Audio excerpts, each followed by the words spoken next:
Call this meeting of the Public Sorry about Works the interruption. Committee to order. And now we are recording, right? All right. Right, so I'll just go through the roll. I have here Bob Lyons, Robert Burke, Carrie Scheffner, Carl Stumpf, and Susan West. I do not see Gayatri Dinakaran with us just yet. So if she joins Don at some Knorr was point, not going to be here this evening. and Don is not going to be with us tonight, so I'm not expecting him. Okay, well, we have a quorum and we can commence to do our agenda then. The first item of which is the minutes of the July 26th meeting. This is Robert. I would make a motion to approve the minutes as written. We have a motion to approve the minutes. Is there a second to the motion? This is Susan, I'll second. All right, we have a motion and a second. Is there any discussion with respect to the minutes? Hearing none, those in favor of approving the minutes signify by saying aye. Aye. Aye. Those opposed, nay. The ayes have it and the July 26th minutes are approved. Our next item for consideration is Middleton Beach Road reconstruction, preliminary design issues. We have a lot of information here on this topic this evening, and it seems to me that maybe the most efficient way to approach this would be to have Dan Perry and Sean Alsrud and perhaps Sean Stowski kind of go through Dan Perry's August 2nd memo point by point. And I think we're going to find consensus on a significant number of these issues that we won't have to spend too much time on, and where there are other issues, we'll have to deal with them as they arise. So does that sound like a reasonable way to proceed to everybody? All right. Sounds good.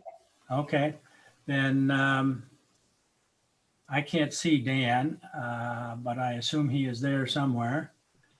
Yeah, he had himself turned off and muted, but he's on now. So Okay. I think as soon as he starts talking, he'll show up on most people's Okay. screens.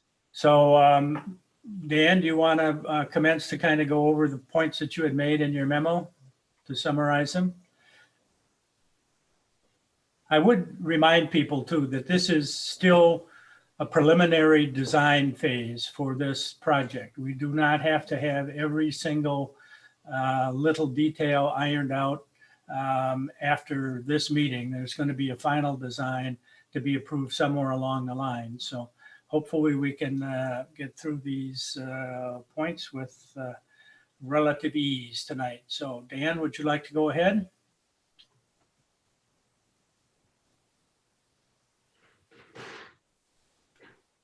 Dan, you look like you're unmuted and that your video is on. Oh, and I see Gayatri joined us. Good evening, Gayatri. Yeah. Hi. Hi, Gayatri. Hey, Bob. Hi, everybody. Sorry, I'm running a little late today. That's all right. I'm glad I noticed you. So we were just going to begin agenda item 2. Dan, if you want to overview this, otherwise I will. If I don't hear you in a couple seconds.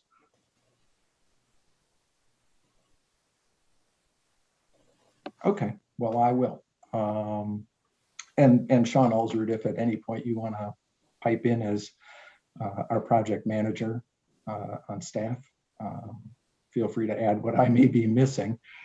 Will do. Some of this we've seen before, right? So the pedestrian bike path connection to Lake Street, we had previously talked about at length. So what Dan did is flesh this out now as a design element. We can skip over to the plan drawings at any time the committee wants. So just as an update, and as what I would call a fairly minor design element, he's drawn an actual sidewalk connection between the end of the cul-de-sac and the Lake Street road edge as previously discussed by the committee. So we can look at that, give him confirmation if we want to keep it, as Bob Lyons mentioned, at any time during the design, subsequent design, final approval stage, things can still be removed. It's a little bit harder though with major design elements like alignment or profile or drainage to change those later. This would be one of the really easy ones, I would say. Oh. I know Ginny wants to speak up at some point on this particular issue on behalf of the neighborhood. But you see on the screen that it's included in the design and where it is. And let me just, without giving everybody too much vertigo, try to go find it in the plan drawings too. I don't have page numbers memorized like I'm sure Dan Perry does, but it's not available right now. So this is just probably a good enough view of it. Oops. Let me do it this way instead. So it's starting to show up on people's screens. We can hear you Sean, now. this is, Dan. yeah, okay. It looks like my computer speaker wasn't working, so I'm on the phone now. Hopefully you can all hear me. Okay. So we had just overviewed the first item, which is now that the committee member can see the actual placement of the sidewalk connection to Lake Street as designed, to Yep. get a sense for the alignment of it in relation to the edge of road. And then to give either confirmation or further direction as this design element goes. This is Robert. I think I was double booked on the day that this was discussed, so I came in late to this Public Works meeting, and I think I might have missed the discussion. I guess I would ask, why are we putting a paved pedestrian slash bike path here? As I checked with the city, it doesn't sound like Ped and Bike is asking for this. And I know, and from the emails we've received as a group, the citizens along the street are not big fans of this. So I guess I want to take a step back and ask, what's the purpose of this paved 8-foot wide bike path that as far as I know is not being asked for by the Ped Bike Committee? Right. I think initially it was raised as an issue from the neighborhood that they'd like to see this formalized as something that's ADA accessible instead of just climbing sort of the grass slash beaten dirt that connects the two. More recently, of course, we're seeing that the neighborhood is opposed to this. So I don't know if it was a misunderstanding earlier or if something has changed in the meantime. I don't know that. Sean, I'm sorry. This is Tom Carmen. I think I can speak to how this originated a little bit. I'm the neighbor that lives at the very end of the cul-de-sac, and I raised it to the neighborhood as I thought it would be a useful design element to try to accommodate where I saw a lot of people trying to walk through and stuff, and some with baby carriages and pushing through between Lake Street and Middleton Beach Road. A lot of people like to walk through, and sometimes it's not so easy to do that over the curbs and so forth. And I thought it would be a nice design element. I raised it to the street, and I think they agreed at that point, but it has kind of grown into something different, into a much wider path that I think has caused a lot of concern that it would become a drive-through, which we've had issues with before, people just driving through the cul-de-sac, and other issues. So I think as this has moved through the committee, it kind of went from a nice little connector walk-through to something different. And maybe now is not the time to comment, but at this point, in seeing all the comments that are made and the concerns and so forth, and also that Lake Street is going to be built design of Lake Street is going to be happening next year, I kind of have the feeling that maybe this design element should be tabled until we see what's going on with Lake Street and also the proposed development over there. And that also Lake Street has been identified as needing sidewalks via the gap analysis. So with everything going on, and kind of Sean speaking to that this is a design element that could easily be dropped, I'm wondering if we should just not table this, because I feel like we could do something useful here, but I don't think it's hitting the mark right now. And I think it's causing a lot of concern. Well, I would just add, my recollection is the same as Sean's, that this is not anything that was in the original plan that the city wanted drawn up, but this was done in response to what we thought were requests from the community at some point, Robert. And apparently the community has changed its mind, or a number of people didn't participate in the first decision or something. But I mean, the fact of the matter is, I was down there again today and looked at it. There are at least 4 entry points at the end of the cul-de-sac that go out to Lake Street that are just kind of little, today they were kind of slippery, muddy little paths that have been worn through the grassy area and the dirt area off the end of the cul-de-sac. This would have been a way to make a more permanent path, and one that presumably would be cleared of snow in the winter, which the existing footpaths are not. And, you know, as people have said, it's not a big element to this plan. And it could well stay in now until we look at the final design, or if people want to change their minds, the committee on June 28th, I think, agreed to have this put in. But if the committee wants to change its mind now and eliminate it, I think that's fine too. And I don't know that, if there's going to be a path like this put in, it seems to me the time to put it in would be when the street is under construction and not coming back to do a separate project later. But Can I speak to that? Could I actually call on Susan West first? Her hand has been up. Sure. Yeah, I've got a couple of comments.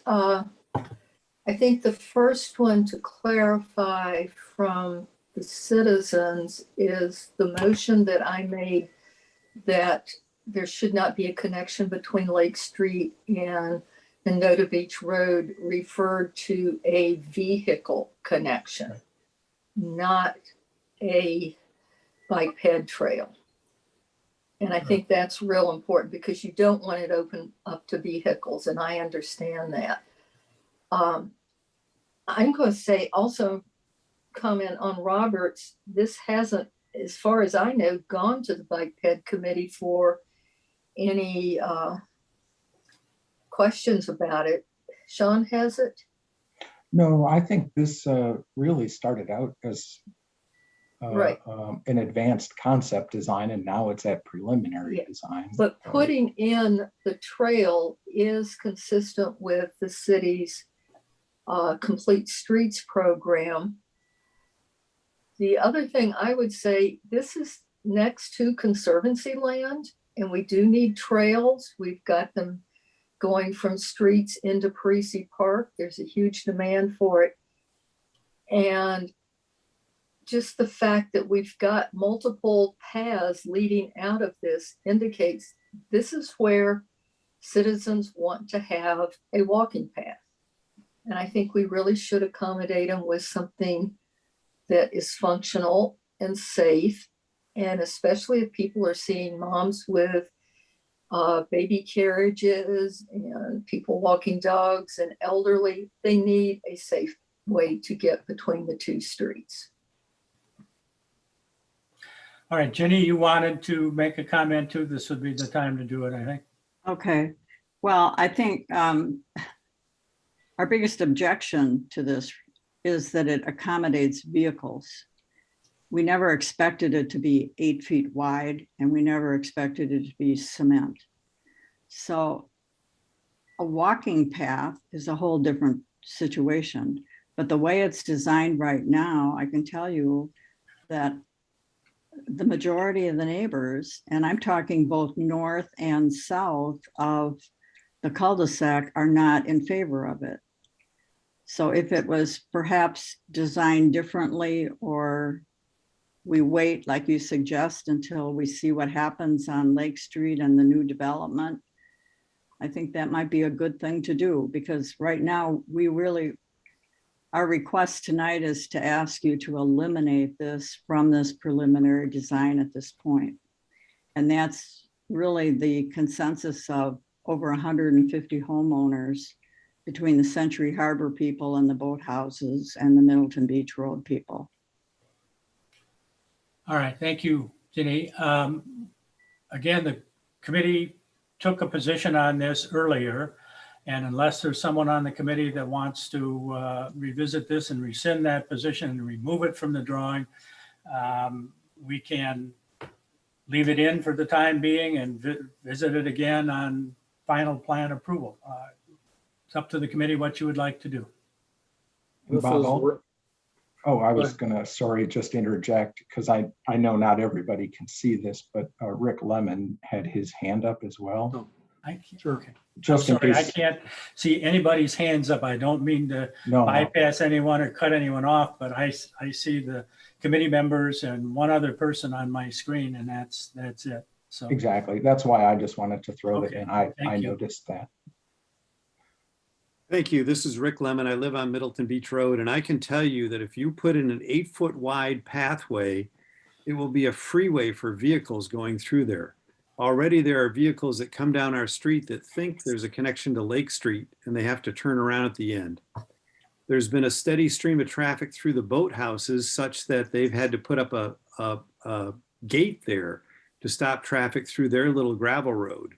So this type of path will just be encouraging vehicles to drive over it. It won't be a pedestrian path. It'll be a throughfare for automobiles, trucks, trailers, everything. I'll maybe just add as a design element for clarification purposes, when you see a curb opening like this, it's not 8 feet wide at the curb opening. It's closer to 4 feet wide there.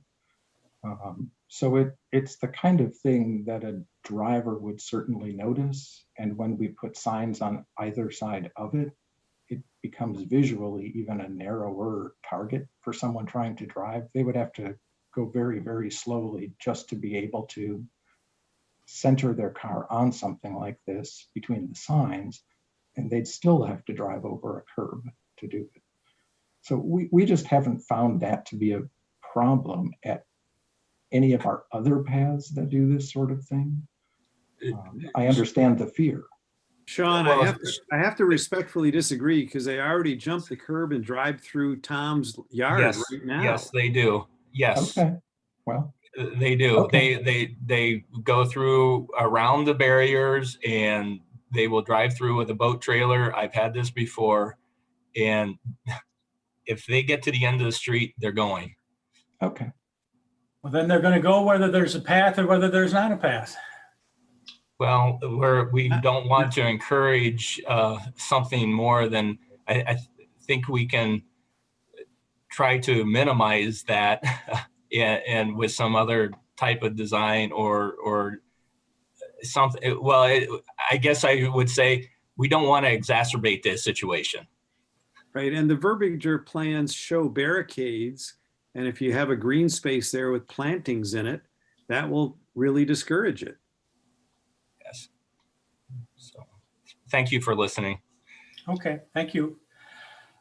Committee members, what is your pleasure here? We have a number of items to deal with on this plan. Sure. this evening. This I'm is- inclined to say leave it in, but somehow figure out a way to tweak it a little bit to make it even less desirable for vehicles to go through, maybe slightly twisty turny.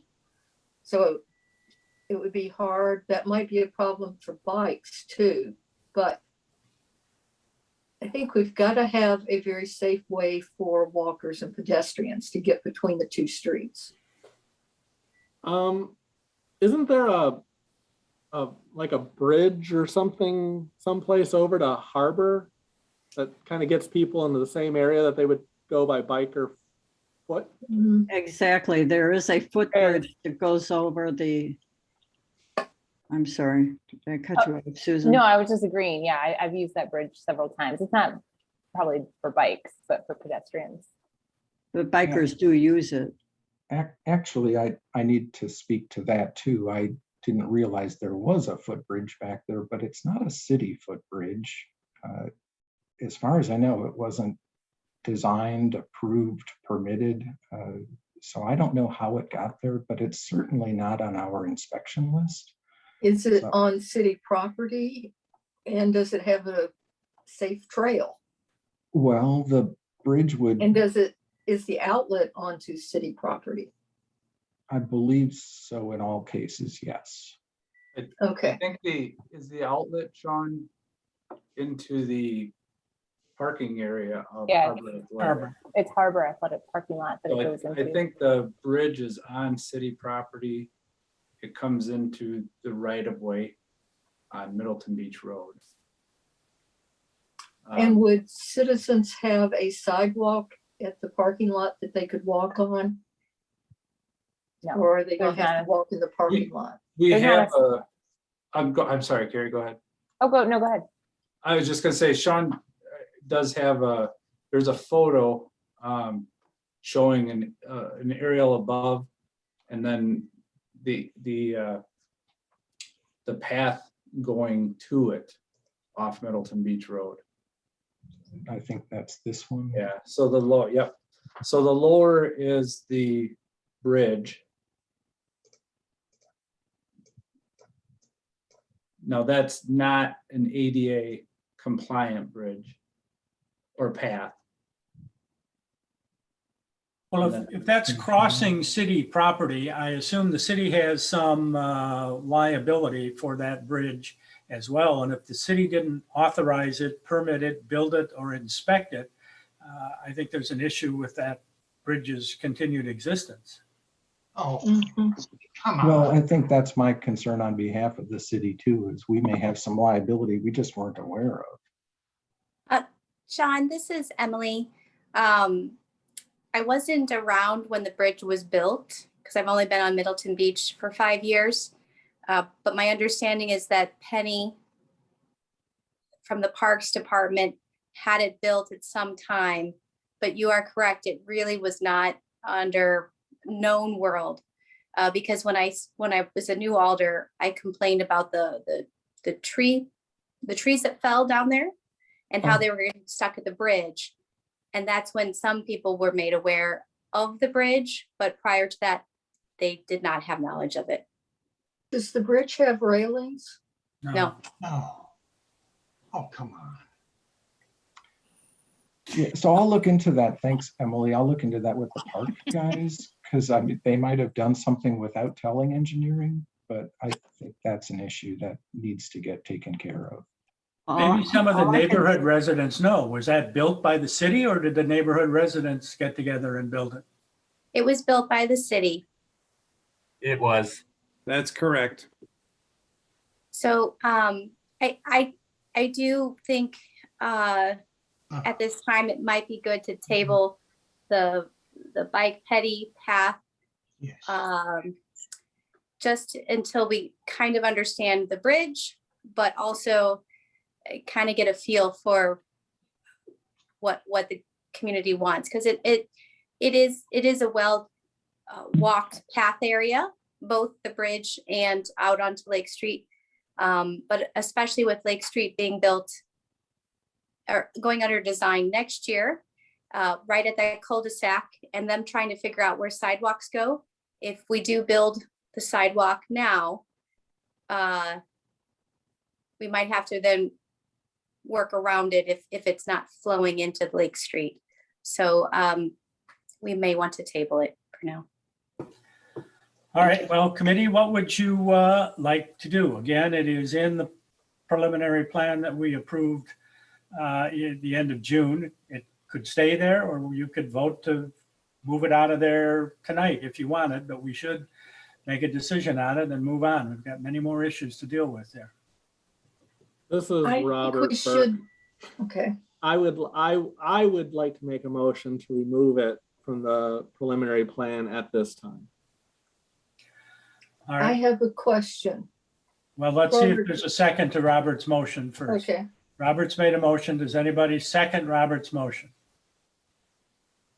I do. I think this can be That's deferred and Gayatri. removed out later. Yeah. All right, we have a motion and a second. Susan, now under discussion, what's your comment? my concern is by removing it, we're removing all chance to put a ADA safe path between Mendota Beach Road and Lake Street. And I think that's very, In the frickin' that considering this is conservancy land next to it, and even just two streets that need a connection where there's clearly pedestrians going through there, we need to have the option of putting something in. This might not be the right thing, so I would say it should be tabled instead of removed. All right, Yeah. we have I we agree have a with that. motion on the table and a second under discussion. Anybody else on the committee have any further comments to make? Yeah, this is Carrie. I have a comment. I agree with you, Susan. If this isn't the correct, we need to have some kind of option. I don't think it should be completely removed if we want to try to redesign it so that it can, again, not encourage vehicle traffic. I think that should really be the discussion, not just remove it. Can I make a motion to table it for discussion now with the instructions to the engineer to redesign something that would be acceptable? I think, Susan, we have a motion on the table, and I don't know if you can make another motion until we. She can make a substitute motion. Substitute motion. And I guess my only, I welcome that, Susan. I guess my only question is, you're asking engineers to hit a undefined target with the way you phrased that. Is there some more concise way that you can, if you want to table it and ask engineers to look at it? As an engineer, I would want to know, what am I being asked to do? I'm having trouble since I'm not an engineer. I want to see some sort of safe pedestrian connection between the cul-de-sac and Lake Street. Is that acceptable? Yeah. I have a question here, Susan. But didn't they say that Lake Street was under development and they don't know how it's going to turn out right now? Which is why this whole project was kind of in the air, right? So maybe if this link was not Sean, even going to be a viable position, then the whole design would change, correct? I may I be think wrong in Sean can my answer that. comprehension. That was a citizen comment. I would like to hear Sean say that, because that was a citizen comment about Lake Street. I think we are intending to design Lake Street next year for potential construction in 23 if the 5-year plan gets retooled and that holds. So effectively, we could defer construction of this link for several years and let people continue to find their own way as they're able, or build something of a more temporary nature. We could build something in a slightly different spot that may be a little bit less conducive to people driving across the sidewalk. But I don't know that we'll ever design anything that's bulletproof. And if that's what's expected, I don't think we're going to get that. People will find a way, even if they have to go through Tom's front yard. Sure. All right. Sean, though, I guess my question on Lake Street would be, we're not going to be moving the location of Lake Street. This would just be reconstructing it in terms of utilities and paving. Well, and maybe reconfiguring it. There is desire to add a sidewalk along Lake Street, but not in Lake Street. Right of way but is a problem there. Yeah, but a sidewalk wouldn't mess up having a connection. It might have to get modified, rebuilt to some degree. Okay, but not the same as totally relocating Lake Street 50 feet to the west. No, this is a pretty minor design thing. Whether we build it now, delay it now, relocate it. it's pretty minor. All right, so now what do we have by way of a substitute motion?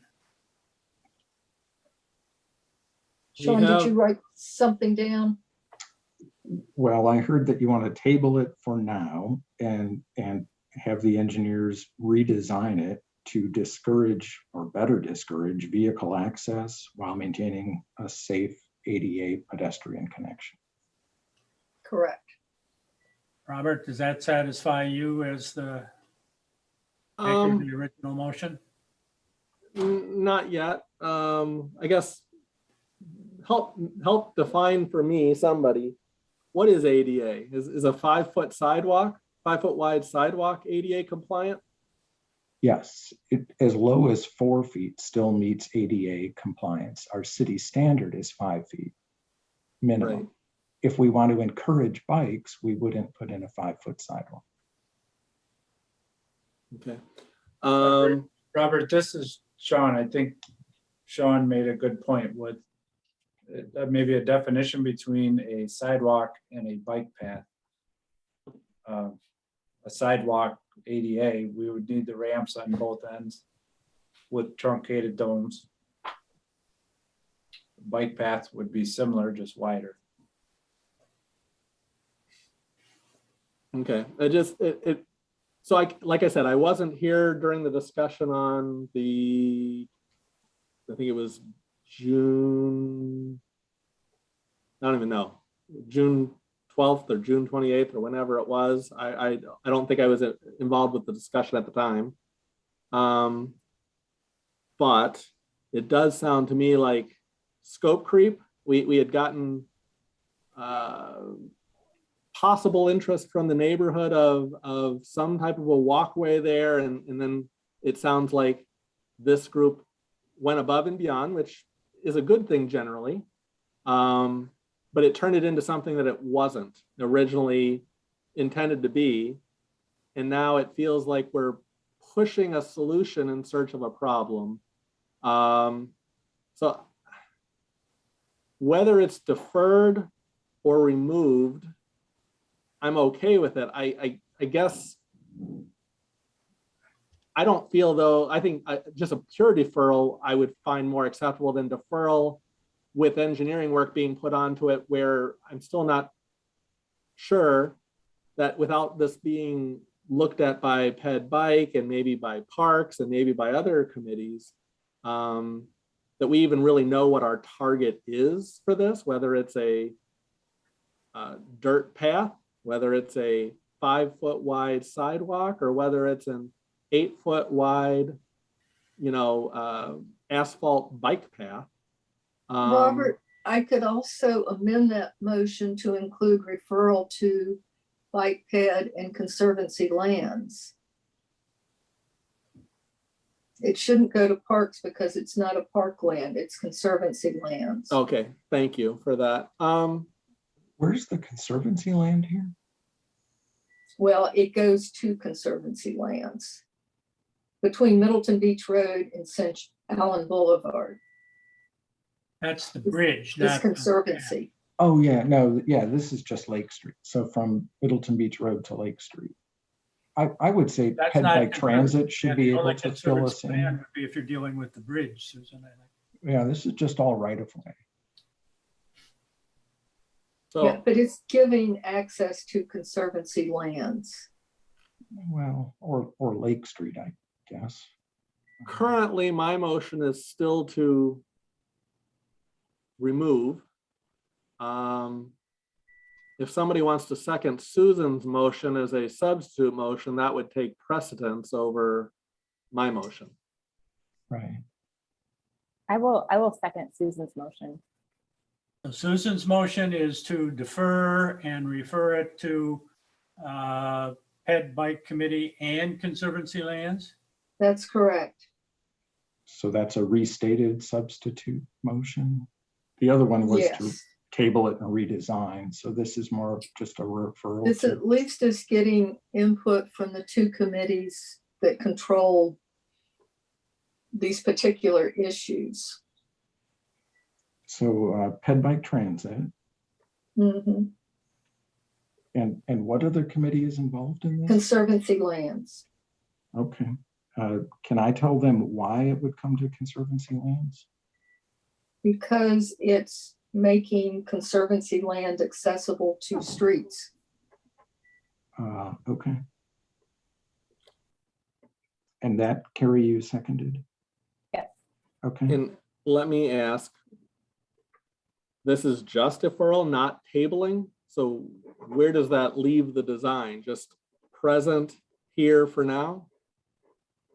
Seems to me that that would leave the design as is. And again, the design can always be removed in the final plan if that's what the committee wishes to do. But for the time being, it would be getting input from these other two committees. Or it could be redesigned after input from the committees. It could be, but again, we would have to provide some direction to the designers in order to do that. Sure. All right, we have Susan's motion and a second by Carrie. Is there further discussion with respect to the motion? Hearing none, those in favor of the motion signify by saying aye. Aye. Hi. Opposed, no. No, No. might, it's I heard hard. I heard only 2-2. Let me go down. Yeah, the we might list. need to do a roll call vote just because we can't see how people are voting. Right. So we have Lyons, No. Burke, No. Dina Karan, No? Schaffner, Yes. Stumpf, Yes. West. Yes. So the motion fails 3-3 the way I've counted it. Okay. So then it goes back to my motion, as I understand Robert's rules, not named after me, in case you were curious. So my motion was to reject or remove, I guess is the phrase I used, remove the bike path as it, that's drawn here in the plans currently. All right. And is there a second to Robert's motion to do that? I think it was seconded already. Yeah, it was It already was. seconded. I did. Yes. Okay. Then we have a motion and a second for that. Is there discussion on that motion? I just have a question. So then there would be no access. So, I mean, I think my concern is that people are already, walking between Lake Street and this street. And as Sean mentioned, I think in the past, during snow and everything else, it's just going to be random paths here and there. So I guess that's why I'm not okay with that part of it. I think there should be some type of connection. It doesn't have to be the one that's planned here. Sure, Carrie, and that's fair. I think typically, maybe I'm wrong on this, and Sean can help correct me if I'm wrong, but I feel like typically bike path and ped paths usually come to us to weigh in on certain things, but they originate with bike ped. So I think, and maybe I'm wrong, maybe Public Works initiates these things just as often or even more often. I don't know. But We I often do with street projects, yes. Sure. So Yeah. I would be okay with me or Sean or anybody still talking to Ped Bike and seeing what they want to do. But at this time, I feel like we're driving a solution that's not wanted with lack of information. And that to me is usually Robert, bad. why can't we refer it to bike ped? No, and it still can be, Conservancy but right lands? now it can be referred. But right now the motion is just removal from this From plan. this plan. Mhm. Yeah, well, my motion was to refer it to bike ped and conservancy lands. And that failed. Yeah, And that you, failed.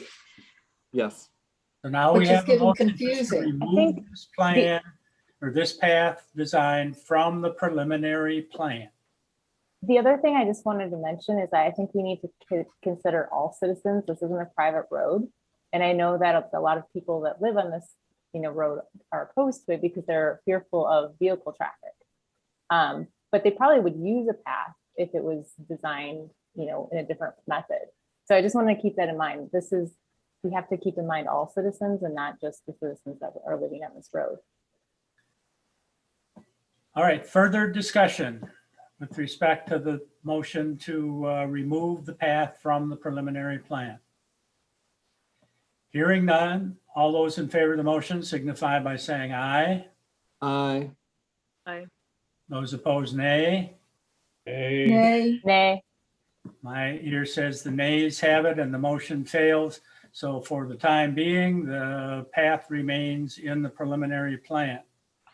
Just I think for record's sake, could I write down the names of those who were opposed to this?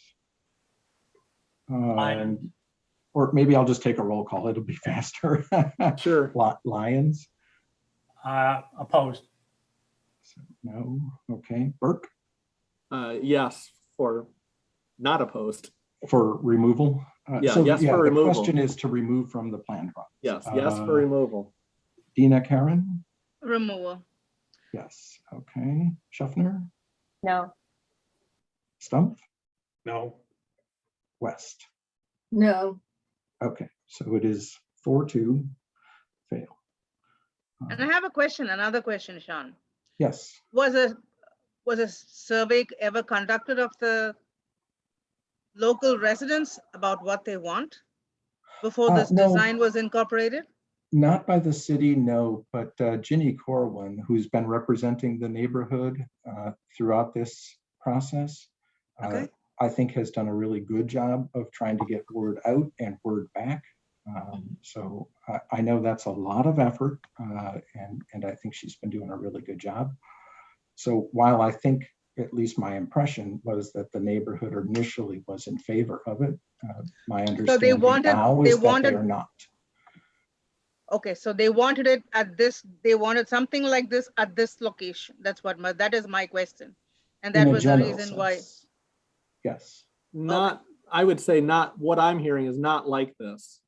that's what I'm The hearing original now. proposal was a 5-foot wide sidewalk. And this body expanded it to be a multi-modality pathway, meaning bike and ped. And for some reason, also is voting to not put a bollard someplace here to dissuade vehicular traffic. And so I guess, Robert, it originally had a bollard. but it's been crossed out as being something that was voted down by this body. Because the Requires a neighborhood 10-foot didn't want wide it. path. Well, A I think- bollard requires a 10-foot wide path. Yeah, we had a bollard in one bike path and it was a disaster with bike trailers. And so we took it out. We don't have people driving down that particular bike path, but we no longer have a bollard in it. We were willing to put signs on the edges, to be really visually discouraging. In any case, unless there's a different motion, I would encourage us to walk away from this for now and approach it again later at some point if we want to. I concur. I think we should move to the next issue in Dan's memo, please. So the next issue that Dan mentioned was cul-de-sac size changes. I happen to be on a good page for that. So you can kind of see faintly in gray outline where the current edge of asphalt is. And I think it's readily apparent by the double heavy lines shifted a little further south and east where the proposed cul-de-sac limits are. So it still doesn't encroach with any grading into the wetlands, but it makes it a little bit more compact along sort of the north and west edges. So.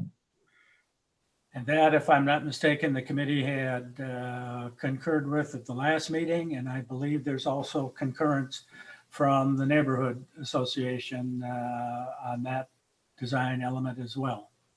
And if that's the case, then we could just proceed with some indication that this is going to be part of the design by consensus. Is that all right, Sean, or do you need a motion? I have a question. Okay, Carl. What is the turning radius of this cul-de-sac? Good question. Dan, you got that? Yeah, I think it's 42 foot, 42 foot diameter, 42 foot radius. Radius? Okay. And, yeah, which I think meets the city's minimum for cul-de-sac. If I I think we recall. might be at 45 typical. So if we get a big moving van, an 18-wheel moving van, it's got to back out. It can't turn around, correct? Yeah, I would think a big one probably won't make it now, as well. But yeah, a larger moving van probably has difficulty, like a semi is not gonna do well back there. Will a fire truck? Fire truck should should be able to okay. be on there. Yep. And even if they don't back out, if this, I don't know if it is, but if this is flat enough, they can cheat off the edge of the pavement just a little bit. If Yeah, it's that's not too soupy. an 18-wheeler requires 55 feet. Yeah, none of our cul-de-sacs are that. Okay. All right, that's what I wanted to know. All right, so we're proceeding on the basis of consensus on this issue, Sean? We can go either way. Doesn't matter to me. If you want a motion or if you just want me to jot down that there was consensus. If no one has any objection on the committee, I would suggest we do this one by consensus. Okay. Is that all right with everyone? Sounds good. Yes. Okay, Okay. The next one was the width of travel lanes. There was a note from Ginny on behalf of the neighborhood, I think, for consideration of 9-foot lanes. Unless I've got the source of that wrong. Some of it gets a little bit jumbled. The design right now shows 10-foot travel lanes, which is what the committee had previously endorsed. and as I read the most recent, I think, email from Ginny and the Neighborhood Association, they were concurring with that and urging us to go with the 10-foot travel lanes and the 18-inch ribbon curb on one side and curb on the other side. 18 Correct. That's right. correct. Okay. So then I would suggest again, committee, unless anybody has an objection, that we just agree to this design element by consensus as well. Hearing no objections, I think we can move on. So the next one was about those curbs. Along the east side, it would still be ribbon curb, which is essentially flat. It just has sort of a straight top across it. The west one is proposed as a valley curb, which essentially is like you'd see in a driveway, right? A depressed curb that can actually carry some water. So as runoff is coming across the street, it would actually track along the middle of this curb. And so that's the current design, is to have valley over here. We'll get to why in just a second. But they're still 18-inch, not 24. And that was part of what we agreed to at the last meeting as well. And again, I think there's consensus from the Neighborhood Association on that element as well. So I think unless anyone on the committee has any objection to that, we can just say that this design element is approved by consensus as well. Just a quick question, is the 1-inch depression the total height at which, if water gets above 1 inch, does it just overflow to the outside and roll down into the marshland down there? Is like, when I think of my curb, the water would have to go up 3.5 to 4 inches probably to crest the top of my curbs. But this I see this note about a 1-inch depression, and I just do you know if what I'm trying to picture this, because I haven't seen an actual picture. What this and maybe I just didn't see it or didn't recognize. Okay, so it is more, got it. Yeah, it's still a ribbon curb with only about a 1-inch depression. Anything above 1 inch, and it's going to roll off to the outside.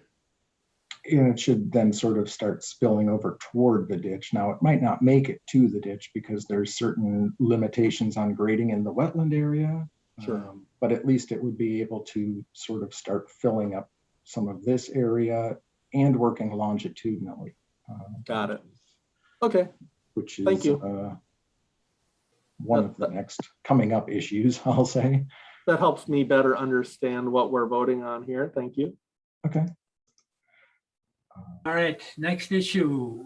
The next one was about on-street parking. So Mendota Avenue is being proposed with perpendicular parking to the south side of Mendota Avenue along the private soccer fields over there.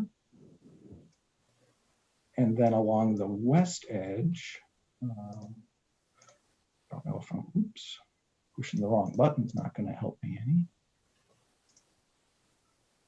Along the west edge of Middleton Beach Road, south of Mendota Avenue, the corner being off the page slightly, there's a proposal for a mix of perpendicular parking and some parallel parking as we head down toward that southerly turnaround area.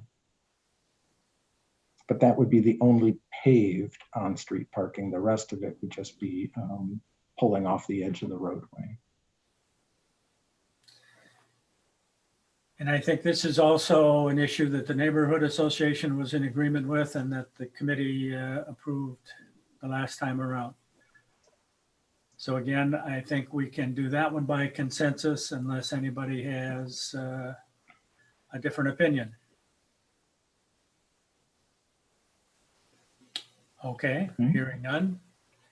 Sean, what do we got next? Sure. The next one is a question about the roadside drainage, and this is really focused, I would say, north of Mendota Avenue in the area we were just talking about with the ribbon curb. And let me just go down a few pages. Well, one spot's as good as the next, I suppose. The idea being that there would be constructed all of the road draining from the east edge toward the west edge, some water being intercepted in these valley curbs and directed to flow toward these concrete flumes that would discharge through fields of riprap into the ditch. And every here and there you see one of these concrete flumes with the older ripraps being designed in there. So between them, if I could zoom out just a little enough to capture too, there would effectively be sort of a localized high point in the curb that could direct water both to the north and to the south a little bit. And the overall reason for this is that we want to hold relatively the elevations at the east edge of the project so that we don't have to do a lot of grading with the driveways. We obviously can't pick this road up. We're just pushing it down. And then when we grade down to drain water toward the ditch, we get ourselves into a position of, in some spots, having to do significant potential grading into wetland areas. Once we go off the road, if we're pushing the road down, we have to grade sideways to get that to daylight into the ditch. But we don't want to go too far into that. So the idea is, well, let's get it to some intercepting flumes and concentrate some flows into the ditch from there. Makes sense. Now that's the option that Dan Perry was recommending. There were, as I recall, there were a couple of options on this, weren't there? Yeah, he did present a couple of options, right? If we want to hop back up to that. Yeah, that there's a couple other options on there, just what you could do if you didn't like this, but I think this is the best option from what I've heard, from the residents and stuff of what their concerns are. The best way to get the water out without having other significant costs. So we could do a bunch of grading and get all of this to just sheet drain straight into the ditch without putting any flumes in. Or we could put some local yard drain kind of inlets in the storm sewer, but that's really, really shallow storm sewer then. Yeah. So not a great option. Or, go with this sort of concentrated, local concentrated flow. I think it makes sense. All right, so I think this option is one that was supported by the neighborhood association as well. So this is another one that presumably we can do by consensus unless anybody on the committee has any objections. All right. I think we can consider that one done. All right. The next one's about essentially signing at the cul-de-sacs. And there are a couple of ways it can be done. The way it's done right now is not compliant with the MUTCD, so we really can't recreate what's already there very well. We can put in either type 3 barricades. Actually, I've got some graphics. So we can do end of road signage that, there we go, that looks kind of like you see a construction barricade, except these would be striped red and white for permanent instead of orange and white for temporary construction. We've got those at the south side of, at the south dead end of Misty Valley Drive up on the north side of the city. If you've ever been up there, before Misty Valley Drive would go into the Ziegler farm, we've got these red and white barricades. Mostly what we do at ends of roads is put up these type 4 object markers, which serve as warning to end of road. So at the south side of Middleton Beach Road, that south turnaround down by Marshall Park, that's got this kind of sign. Well, frankly, most of our uncurbed ends of roads have this kind of sign. Maybe a good example is at where Park Street is, right by Parisi Park, and there's a separation between the two Park Streets by Parisi's. Well, formerly Parisi's house. You see these end of road markers. On the northerly of those two, just outside the park driveway where there's a turnaround, we've only got a few of these signs, but we've got a bunch of wooden post installations to just remind people, hey, you can't drive through here.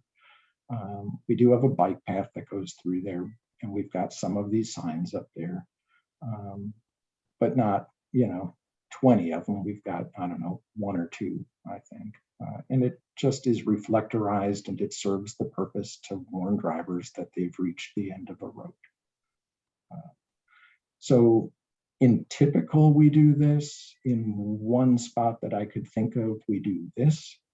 What's out there right now is just a single board that's painted black and white striped without any reflectorization. And I think on one of them, there may be one of these end of road object markers.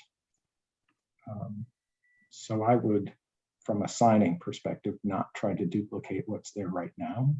We should choose one or the other of either some type 3 barricades, which has a pretty significant visual effect, or maybe several of these with a bunch of posts. All right, committee, any thoughts about these? To be consistent with the other end of Middleton Beach Road, you'd go with the reflectorized diamond, I guess. Type 4. Right, yeah. Yeah. Markers. I think type 4 is probably better.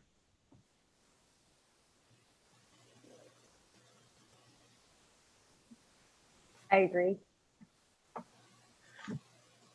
All right. Do you want to do a consensus thing or a motion thing on that? I'd make a motion to go with, I guess it's the type 4 OM41, if that's the one that you seem to be moving your mouse around, Sean, the most. type 4 object marker and, Yep. and probably multiple ones at the ends of the cul-de-sacs. All right, is there a second to Robert's motion? I'll second that. All Carrie. right. Have a motion and a second. Any discussion? Hearing none. Those in favor signify by saying aye. Aye. Aye. Opposed, nay. The ayes have it. And that's what we will recommend be put at the north end of the cul-de-sac. Okay. Shift it over a bit here. So the Can I next ask- thing, Can I ask a question? We have a question there. If you could create some space for a bench or two when you're doing this. you know, that might be a better question for a different committee. I don't know that Public Works has put benches on streets before. It's not I that it think- can't be done. Yeah, I think we wouldn't be the group to do it, but from what I'm seeing in the plans, the decrease in the size of the cul-de-sac does leave grassland outside of the cul-de-sac that would, whether it's another city division, city committee that would do it, or if it would be the residents seeking permission to put private benches in this area. It seems to me that the space will be there.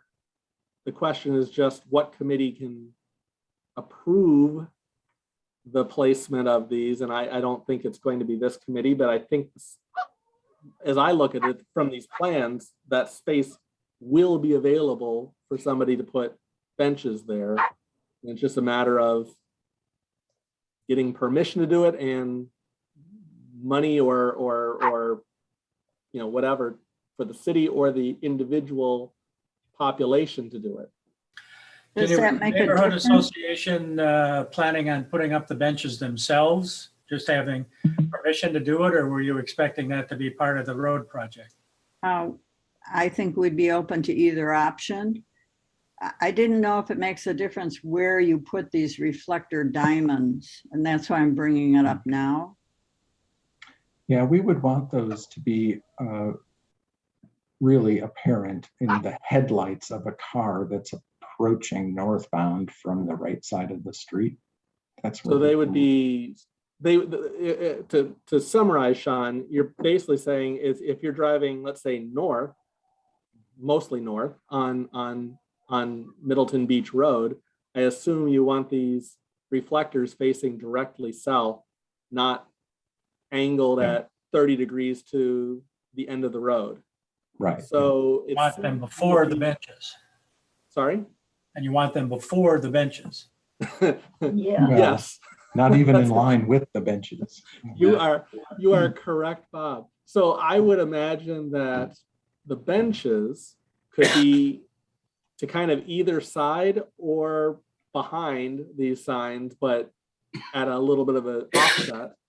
But if you went off to even a little bit to say the left, if there was dry land to the left, the west, still on the north side, but like northwest corner of the cul-de-sac, my guess is there would not be any reflector signs there. And if you went directly north, there would be reflector signs there, but there could probably be room back from the back of those signs.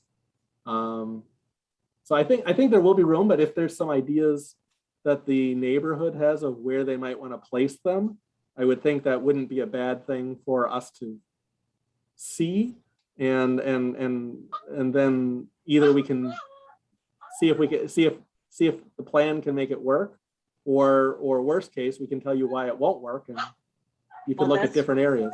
That's why I'm wondering, can Dan place one or two benches where he thinks it might be appropriate in the next version of the plan? Well, I think we would be best to leave this out of a road plan and consider it as a separate proposal. I think there'll be enough flat-ish area to place a bench someplace if the neighborhood wants to. Then we'll need direction on who, what committee or how we go about doing that. Yeah, and I know we have an adopted bench thing for parks. I've just never heard of somebody that wants to put a bench in the right of way. This So is we'd have this to is Tom figure it out. Carmen. I'm sorry, Sean. I just wanted to add, Jenny, we haven't talked about this, but I think I always envisioned this as being discussed as part of the Lake Street rebuild and sidewalk placement there, and there'd probably be some room for pockets, as Robert's describing, in the green space to put a couple benches. Because thinking about that, it serves people walking down to the lake, and the Parks Committee would probably be interested in that and so forth. And also why I was proposing that we wait on the cut through or the path so that all those types of design elements could be looked at with the Lake Street and sidewalk installation. Okay. All right. So as part of this road plan, we're not going to be placing benches. I think it's outside the scope of what we can do, but just to reaffirm, I think there will be space for benches and even some, some choice of where those benches could go. I think there's enough green space back there that, a little bit of playing around with where the benches go could happen after the fact without too much difficulty. So while it won't be added into this plan, I don't think that prohibits it from happening. Yeah, I would agree. So the next issue in Dan's memo here is to look for guidance from the committee about removals of landscaping. And I suspect there may be also some physical encroachments that would conflict with construction within the right of way. Typically on projects like this, we allow license agreements for physical encroachments to remain if they don't conflict with construction. And then everybody understands that stuff that's in the right of way is subject to being disturbed at any time by a utility company, by city crews working on stuff, without any special notice, without any compensation, without any expectation that it'll get put back. But if we don't have to take it out, we typically don't. And I think that's probably what this issue is getting at, unless I've missed something, Dan. So, no, you're exactly right, Sean. That's where we're going at with it. But just with the non-standard right-of-way on this project, I wanted to make sure this memo or this issue was brought up to the public works so that they understood what was going to happen or likely happen, and that the public had a chance to see that and understand what was going to happen on the project. Yeah. And if there's anything special, we need, get that direction. Okay. Yeah, so usually we leave in place what we can, take out what we have to, but we don't put it back. If a homeowner wants to put it back and it becomes a new encroachment, the city may permit that per terms of a license agreement. But either way, if it's in the public right of way, it's subject to being disturbed. All right, so then there's not really any action we need to take on this item, I don't think. Is there, Sean?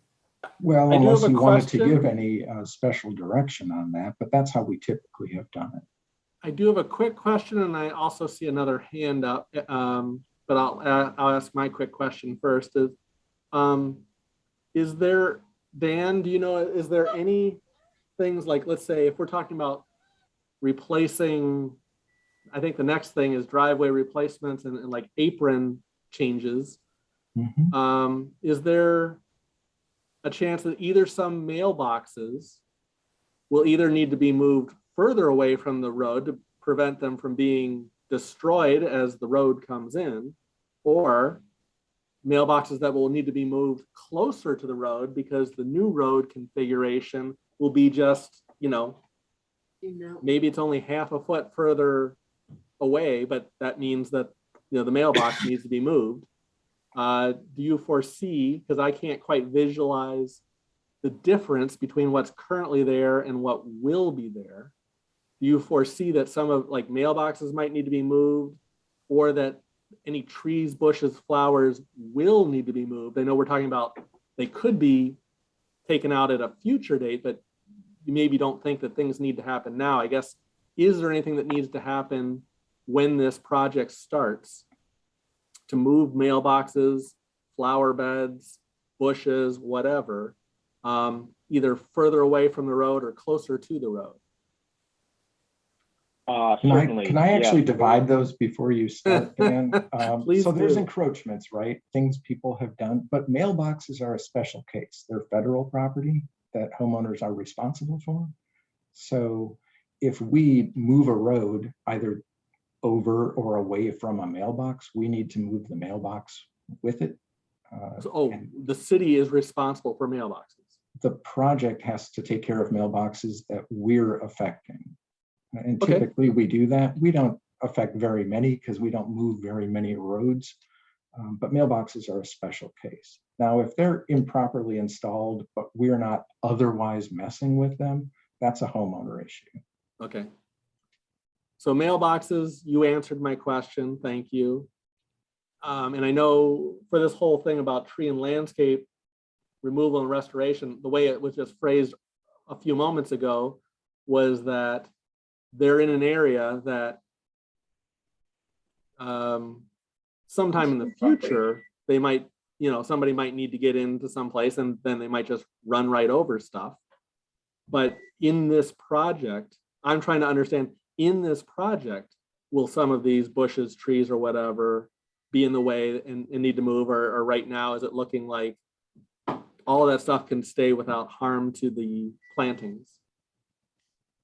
Yep, I understand what you're asking. I did walk the project with the city forester, and there wasn't many city trees, that he certainly planted that were an issue, but he did notice that there were the homeowner planted trees, and we identified several that are probably going to have to come out due to the water service installation, that we're just going to have excavations that are going to undermine that. So I don't have the exact number and which addresses right now. I'm kind of working to finalize that list and go back out and check it twice before I come forward with here's all the addresses that are going to be affected. But I would anticipate that if you have a tree or landscaping that's next to the curb and you see that blue flag with the where the water box is, that's likely going to have to come out. Okay. And those trees and shrubs are on city property? Most of them are. There's a stretch where the road is close to the right of way because of that right of way shift. And there again, that's where we got to identify and say this is technically on private property. Committee, what do we're going to take out this tree and this tree. How do we're replacing it right back? What do we want to do there? That'll be coming, I would say, in the next iteration here of plans. Okay. I see a difference between trees and shrubs on city property where they've got to be removed to construct the road, but citizens have encroached on it, versus trees and shrubs where we're having to negotiate the right of way and city property. Mhm. Yeah. I agree. We'll have to look at that as a special case. Okay. As long as it's coming, what I want to make sure is, we understand what might need to be moved or taken out and not replaced, and then inform residents. So if they have the interest and wherewithal to move a tree to a different part of their property, they might be able to save a tree that otherwise would just have to be removed and not replaced. But it sounds like that's a discussion that we will have a chance to discuss at a future time. Okay. But in terms of just design direction, would it be helpful, Dan, if the committee confirmed that we want to approach this design consistent with other designs? Our standard is encroachments are subject to removal, we notify residents of those encroachments so they can relocate or remove them if they want. And Yeah, if that's the consensus, I can work with that. I don't need a vote or anything. It sounds like that may be the consensus here for that. okay. I think that is the consensus. Does Yep. anyone disagree with that? Nope. All right, Sean, there you go. Okay, so the next one's driveway replacements. Because we don't have, and it doesn't seem at all likely that we will have sidewalk at any point along the east side of the road where the driveways all are. Our normal rules of driveway width constraints per standards, we constrain driveway width mostly to help minimize pedestrian vehicle conflicts. But we won't have pedestrians for the most part on a sidewalk along the east side of the road. So we don't have any driving need from a safety perspective to constrain the width of driveways. I don't know if the committee wants to hold our city standards anyway about driveway widths, but I don't see any safety benefit to that. So we as staff were proposing that if there's no reason to, we can just match widths, but still construct a driveway edge within the right of way or out to a distance of 7 feet from the curb, whichever is less. Concrete aprons, it wouldn't have to be. They could match asphalt to asphalt because again, there won't be a sidewalk. But for right now, we were proposing concrete out to the right of way limits for 7 feet. And then matching driveway materials, whether they're asphalt or concrete, on private property or past 7 feet, whichever, wherever the apron stops. Now, in the past, some homeowners have had brick paver driveways. And in a couple of those cases, they've wanted to reestablish those. And the city then has offered back to the homeowner to offset some of their costs, 50% of the concrete apron that we would otherwise have installed, because that's the non-accessible portion, if that makes sense. But there are other options out here, because again, we're not dealing with sidewalks or pedestrians. What I think I've heard from the residents is that they would like a consistent apron, concrete apron. I mean, I think different widths make sense, but the concrete apron, and then whether they have dirt road or asphalt or concrete or bricks, anything behind the apron will do kind of what you said. But is that, Well, we only build asphalt or concrete because that's what our contractors do. Right. If somebody wants specialty paving like bricks, Right. they do that, but then we pay them whatever our out-of-pocket costs would have been otherwise. Okay. But am I correct in saying that the aprons will all be concrete, maybe different widths, but all concrete? That's the proposal right now, yes, all concrete. And again, they don't have to be. We could pave asphalt right up to the curb if the committee would rather. I think what I've heard from the neighbors is that they don't want different aprons. They want all the aprons to be consistent material. Okay. Again, different widths are okay, but to match the width of the driveway. But concrete, even if it's the driveway itself is brick, concrete, asphalt, 3 houses in a row, brick, concrete, asphalt, and then, we're saying, the neighbors are saying they would prefer all concrete aprons, I think, and I'm happy to be corrected if I'm wrong, but I just want to make sure that's what I think I've read, is that the aprons will all be concrete. And I think we can accommodate that. And then to Sean's point, anything behind the apron, if it's concrete or asphalt, it sounds like we have some things we might be able to do. if it's something behind, if there's some repair that the city is responsible for, we'll work with those two materials. If it's not concrete or asphalt, we'll talk about a little bit of maybe reimbursement for the homeowner to do something themselves.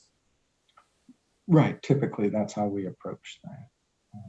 And Ginny, I'll call on you a little bit just to say, did I kind of did I understand the position of the homeowners? Yes, I think so. I guess my question is, where are these concrete aprons relative to the ribbon curb adjoining the driveway? Do they line up with the ribbon curb, or help me visualize how that will be? Yeah, let me just go to a couple and try to zoom in. Robert, something else to keep in mind is that we have different depths of right of way. And Dan, you might know a little bit better. Do we have some areas that only have 2 or 3 feet of right of way? So that would make that apron very short. Yeah, certainly in the section that Sean's actually at right now is probably one of our narrowest spots where we have between the right of way and the curb, where it might actually be less than 7 feet. And if those portions we're kind of proposing just to go up to the right of way with a concrete apron, and then, however you want to match in is what existing material. If they have concrete now, we put back concrete. If they had asphalt, we would, go asphalt. Like this one here. I think right now we're showing it as all asphalt, but certainly up to that dashed line there could just be concrete, and then the remaining portion of that would all be then asphalt. So that would be aesthetically, that would be a 7-foot apron.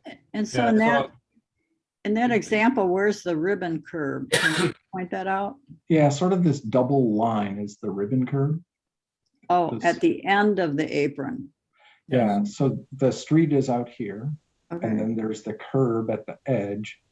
And what we would typically do then is put the apron from the curb to, in this case, the right-of-way line, and make that out of concrete. And then, because this is asphalt, match asphalt out here. okay. I mean, I don't know if we should spend more time on this one with our neighbors and get opinions on that or not. Our committee kind of looked at it, and we do have an architect on the committee, and so we just kind of assumed this would be the overall best look for the neighborhood. Jenny, something, if you go into a typical neighborhood with sidewalk, the apron is that portion of concrete from the sidewalk down to the curb. Yes, That is a bit more slope. Visually, a sidewalk is a consistent 6, 5, 7 feet from the back of curb. So when you go down the street, you kind of have that consistency with that. mhm, My point was with this, with the right of ways coming out visually, I'm not sure you would have a 2-foot apron of concrete and then asphalt. And the next driveway may be all concrete. And the next one is 4 feet of concrete apron with brick pavers. So the overall look could vary greatly. okay. Now, But you I- certainly can run all your materials right up to the ribbon curb. That's an option. Will we allow that, Sean? Well, here I would say, I think there's a reasonable case where the committee might grant an exemption from standards, because again, there's no sidewalk and there's not going to be sidewalk likely for a really long time. So if this were brick all the way to the curb and this were asphalt all the way to the curb, what does it matter? There's nothing magic about concrete next to the road. You'll still have that hard surface, Jenny, that all of your driveways would butt up to, and that would be the back of the ribbon curb. Okay. I'd just like to ask if Mary Lawson is still on. I don't know, she may have left. Maybe not. Okay. Is this something that has to be decided tonight, or can you decide it and we can reevaluate it and come back to it another time? Well, first, does the committee have a preference? I'm hearing, I think, no objection to matching widths, even if they're much wider than standards. Is that correct? As one issue? That's correct from my standpoint, at least.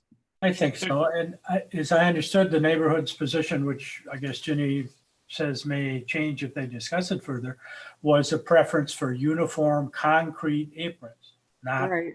brick aprons going down to the ribbon curb or asphalt aprons going down to the ribbon curb, but uniform concrete aprons. They would be different sizes, but they would all be of the same material. Is that correct, Ginny? Right. I mean, that was my understanding. I mean, that's David, what our excuse me? committee assumed would be the best for the neighborhood. Bob, I don't know. I don't understand your comment. The same material of what? The same material as the driveway? Or the same material on every apron? Same material on every apron. Every apron would be concrete and it would run down to the ribbon curb. And they would be of different depths because of the different right-of-ways. Yeah, so that becomes the next question for the committee. If the neighborhood, say, wants all aprons, for lack of a better word, if the committee wants all aprons to be 7 feet long from the curb to the edge of concrete, regardless of what's behind it, or just out to the right of way, which is typically where we would stop public construction and start thinking about private construction. These are going to be different lengths, in which case the neighborhood may have a different preference. Yeah. Does the committee care what the neighbor's preference is? I mean, does the committee Sean- want 7 feet of concrete or 5 feet of concrete uniform? Could you explain who's paying for the aprons? Is the city or the homeowners, or is it shared? Typically, it's a 50-50 split by our assessment policy. So the city pays 50%, the homeowner pays 50%. And does it matter how wide the apron is? No, it's by square foot. Okay, And this one, I think, is just unreasonably wide, just as an example. I would probably bring it out and then taper it, much like the existing shape is, and just translate guess- it to the curb. So I'm looking at it compared to here's a better redoing example. drive streets in other neighborhoods where we have more consistent sized aprons going out to the street. Yeah, in that's because terms of they end being at the more sidewalk. consistent of line. what the city's paying for and all of our citizens. Well, no. I mean, at Clark Street, for instance, where we've got a typical road in a narrow right-of-way, these aprons are only 2 feet wide, or 2 feet long, I should say, from the curb Right. to I'm the talking more sidewalk the is 2 width. feet. And on University Avenue, they're 4 feet, but most of them are 7.5. The Right. I'm width, we talking the typically width of say the is, yeah, driveway. between 10 and 20. But again, if this, and I'm not saying it is, but if this driveway is 30 feet wide, right? What I don't think I'm hearing from the committee is a strong preference to say, well, we're only going to make the apron 20 feet wide because that's our maximum. Because you'd have a 30-foot wide driveway with a 20-foot wide Right. apron. No, I understand that. I'm just trying to be consistent between projects for cost. Yeah, unfortunately, this is really different here than the rest of the Yeah, city I in know. terms of driveways. Susan, typically a 20-foot wide apron would be, and that's at the sidewalk, and then Yeah. it flares out to the curb. If the council wanted to look and say, the 50-50 cost would be up to that 20-foot width, or does the city want to split that cost with a 30-foot wide driveway? That would be up to you guys. Okay, Yeah, that's a fair point, Sean. That's a policy question. Yeah. But they are all different. I mean, they're different Yeah. lengths, and some are different widths.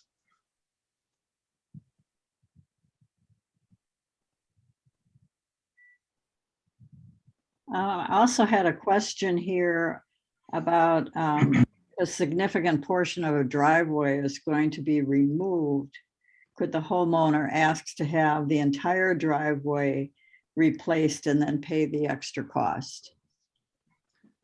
Well, that's the kind of thing we can ask a contractor, and as we get bids in and hire a contractor, we can ask that question, but typically we can't require them to do private work, without a clear public driving need for it. So we have done that in the past as homeowners have wanted, and the contractor's been amenable. They don't have to give the same price because it's a different character of work to a little degree.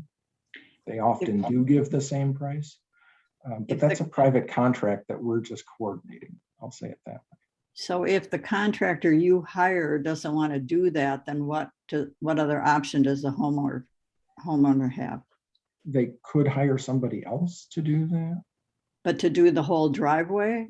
They could at that point do the whole driveway. Not the apron. We've had, but not the apron, right? We've typically had a few projects, where that has happened, where homeowners say to our contractor, oh, don't bother paving this 10 feet. I'm just going to have somebody pave the whole thing. Okay, well, I'm just thinking a lot of water mains are in people's driveways. And depending on where they are, significant portions will be ripped up, but what condition the remaining portions are in could be a question. Yeah, and depending on what those lateral materials are. So if this is the service shut off, and we're going to move the water main out here, we could look into whether this existing lateral could just be spliced and connected. Then we wouldn't have to tear this driveway all apart to get all the way up to this curb stop. There'd be a different curb stop over here, and this one would just be opened and abandoned underground. It wouldn't be the curb stop anymore. But that's only if this service is in good condition. Otherwise, it's going to cause nothing but disappointment later. Okay. All right, so Sean, is there any more direction that you need on this issue? Well, I think there is, Bob. I mean, right now, the design shows aprons that match the material of the existing driveway, except for gravel. If it's an asphalt driveway, the design shows an asphalt apron.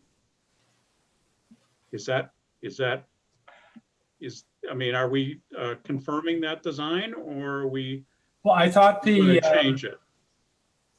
I thought the preference of the neighborhood association was to have concrete aprons, all concrete aprons, regardless of the driveway material.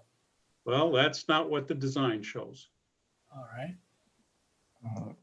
And that's Right. what the memo says also, in spite of Robert's discussion earlier. The design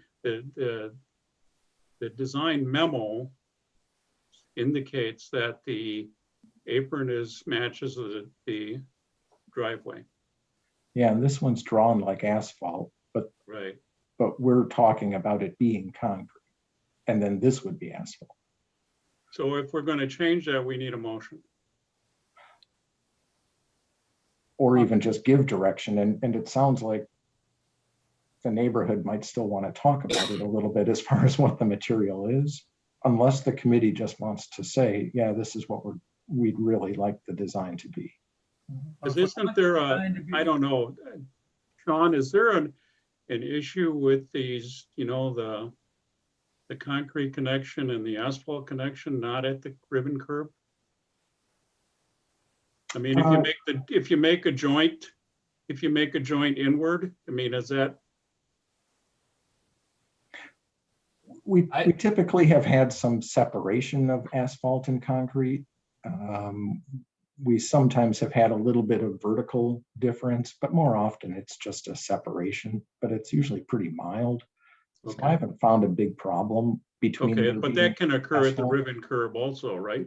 Exactly, yeah, Okay, so Sean, either way, you have the same issue. yeah. Sean, maybe tell me if I'm mistaken here, but we're calling these aprons, but what an apron typically is that space between the back of the curb and the sidewalk. Right. And I think if you look throughout the city, the areas that don't have sidewalk, my recollection is that overwhelmingly, if it's asphalt, that asphalt goes up to the back of curb, that we don't have a quote unquote apron. And I think that's in more this, normal. yeah. Right. And I think in this area, the question that's, at least I want the property owners to understand, and I guess the council too, is that is the look, because that's all we're talking about. We're not talking about any functionality whatsoever. This is Okay. aesthetic. Do we want matching material up to the back of the ribbon curb? Or does the council want to say, we want to see concrete at a varying depth to call it an apron? And I think that's the real question. Okay, thank you for clarifying that. Mhm. I think from an appearance point of view, I think that it should match the driveway to the ribbon curb. From a construction perspective, it's probably going to be a whole lot easier if they're all the same material too. I mean, if you're pouring every other Yeah. driveway to be a different material. It's a little easier with jointing. Yeah. Okay. And what would that do to overall cost if they were all different? I don't know offhand. Yeah, I do think there's a significant price difference between concrete versus asphalt. Yeah. So if we're replacing a driveway with asphalt, that's going to be at a lesser cost than forming the concrete. It's going to be a little bit more expensive, maybe on the homeowners that have brick pavers, if they're having to extend those further. Mhm. And for those, we could offer to put in some concrete that they can put their bricks up against. I don't mind. Okay. My thought is to leave it, the design as is. To just. I think that is going to be a more consistent look. So I would be willing and interested in leaving it the way it's shown here, but then hopefully the neighbors understand kind of what we're proposing. If they really have different opinions, because it sounds like they're not quite sure right this moment, get back to us. But I'd say leave it as it's shown in this drawing, because I think that's going to be a more consistent look for every house, that their driveway will all go up to this 18-inch, concrete ribbon. And, if it's concrete going up to the concrete ribbon, great. If it's asphalt going up to the concrete ribbon, great. If it's bricks, that one's a little trickier because the homeowner has a little bit more of a responsibility if there's an extension of their driveway to add more bricks. And if there's a change of length in their driveway, I'm not sure if they have to pull out some of the bricks to save them themselves, or if the crew would help get them out and leave them stacked up next to their driveway or whatever for them to use in the future. Yeah, typically we've done that. Let the contractor remove them when they have to be removed, but just stack them up. Okay, so I think that's the most consistent look for the neighborhood. Okay.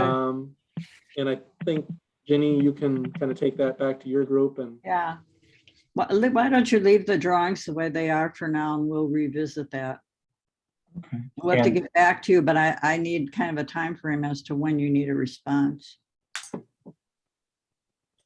I would think that sooner is always better. I would think if people can give us a feeling within several weeks, we should be okay. By the end of the month would be okay. I think that'd be all right, right? Any problems there, Dan? It's mostly a shading No, effort, I think. Yeah, it's just gonna be, swapping out. Okay. It'll change cost estimates and stuff too. And I'm assuming the committee then is okay with driveway widths, even if they exceed city standards. I am. I think in the end, it's kind of comes out in the wash for the most Okay. part. All right. And is that by consensus then? Anybody have an objection to that? Hearing none, I guess we have that by consensus. Okay. And then the last issue was about really how we package the bid, specifically in terms of, down a couple pages here.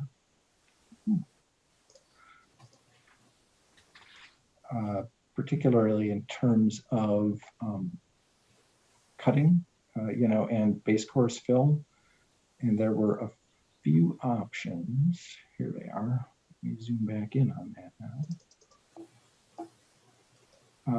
So we had cost estimates and we had a summary of the cost estimates, but option A was for full removal and replacement of all the base course under the street and curbs, all budgeted to the general fund capital budget.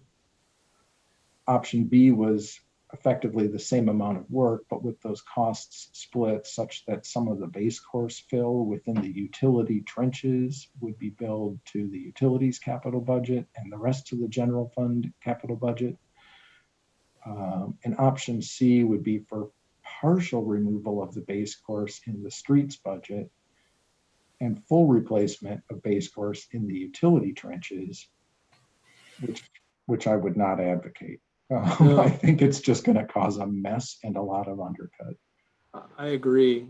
Option C just seems like doing the partial job. I mean, it seems like it's leaving a better road in some areas and a less improved road in other areas, if I understand that correctly.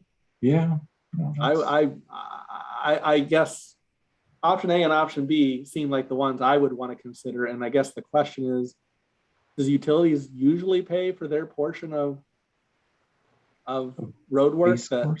It's rare. Yeah. Okay. We're only even considering it here because the rest of the scope is so much different than the initial cost estimate that we had proposed in our 5-year plan. Sure. That the 2022 reconstruction plan is looking pretty rough. Yeah. We hadn't counted on curb and gutter and extensive driveway work. We were looking mostly at putting in some utilities and new pavement. But it became a different thing. So yeah, we This is typically Bob don't. do that. Lyons, and I have lost my video completely for unexplained reasons. I can still hear everyone. Oh, Can you hear me? yeah, can. I can see you. Can you see me? Yes. Well, aren't you lucky? I have no video here at all, so. Try moving your mouse. Maybe your screen just went into screensaver mode. I don't know what it's doing. I've got the agenda in front of me, but Oh, no picture. Okay. On this question, it seems to me like under the circumstances, it's reasonable to split the cost a little bit between the street budget and the utility budget. Because as it is, this project, even at that, is going to take over half of the entire city street budget for next year. well, and that's the flip side. The only way otherwise to solve it, I think, might be to trim the length of the project, but that doesn't get us a sewer force main or a water main. No. So that's the tough part of it all. I would be for option B, which is full removal and replacement of the base course, but split costs between streets and utilities. If that's an option, I think that's probably the best way to leave some funds in our road improvement fund or streets fund, whatever you call it. I agree. Are you making that as a motion, Robert? That is my motion, is that we go with option B, full replacement of removal and replacement of base course, but split costs, I believe it is, between streets and utilities. All right, is there a second to Robert's motion? This is Carl, I second. All right, we have a motion and a second. Any discussion with respect to the motion? Do we have adequate funding in the utility budgets for this? Sean, do you know the answer to that question? And I'm not speaking in the third person. for the utilities. As Right. far as I know, we do. I have not heard any different, but we would have to talk to them and see. I think we need to check on that because we don't want to have the utilities come up short No. when they're responsible for supplying all of us with water and sewer. It's a good point, Susan, and I agree, we should check. Last I saw, there was what I thought was a healthy balance in utilities, but. No, I mean allocated for this project, and we'll check that though. Yeah. Yep. All right, any further discussion on the motion? All right, then all those in favor signify by saying aye. Aye. Those opposed, nay. The ayes have it, and that will be our recommendation here. Okay, as far as I know, that's the last design issue for Middleton Beach Road. Okay, It looks like Bob, Tom Carmen and John Wigenke both have their hands up. Tom first, if you wanted to allow some additional comment. Yes, I would just like to ask, maybe this is for another time, but on the construction entrance, and this is probably an issue that's unique to me. It's going to be putting the construction entrance very close to the trees on my property.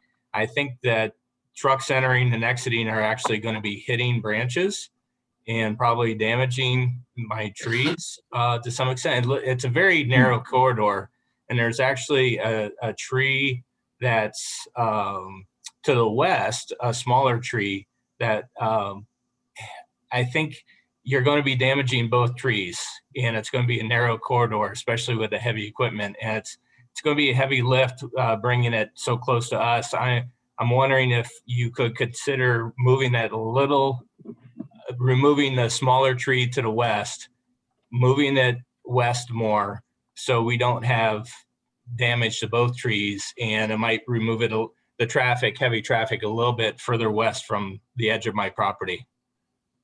Because right now, actually, the new construction entrance is actually moving closer than the existing road from the diagram.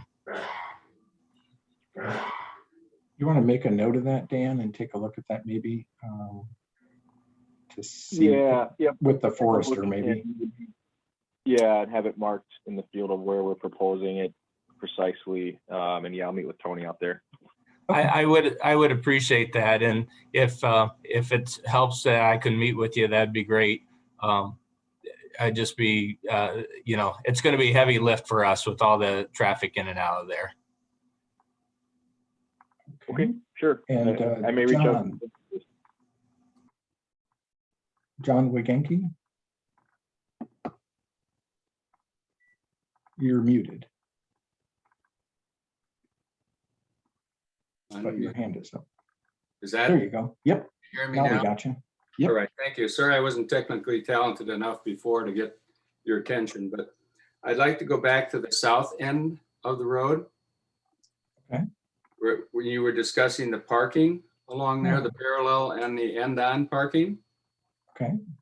And are those level with the road? It would be, the on-street parking? Yeah. These should be on the low side of the road, yes. How low? Dan, do you know offhand how low?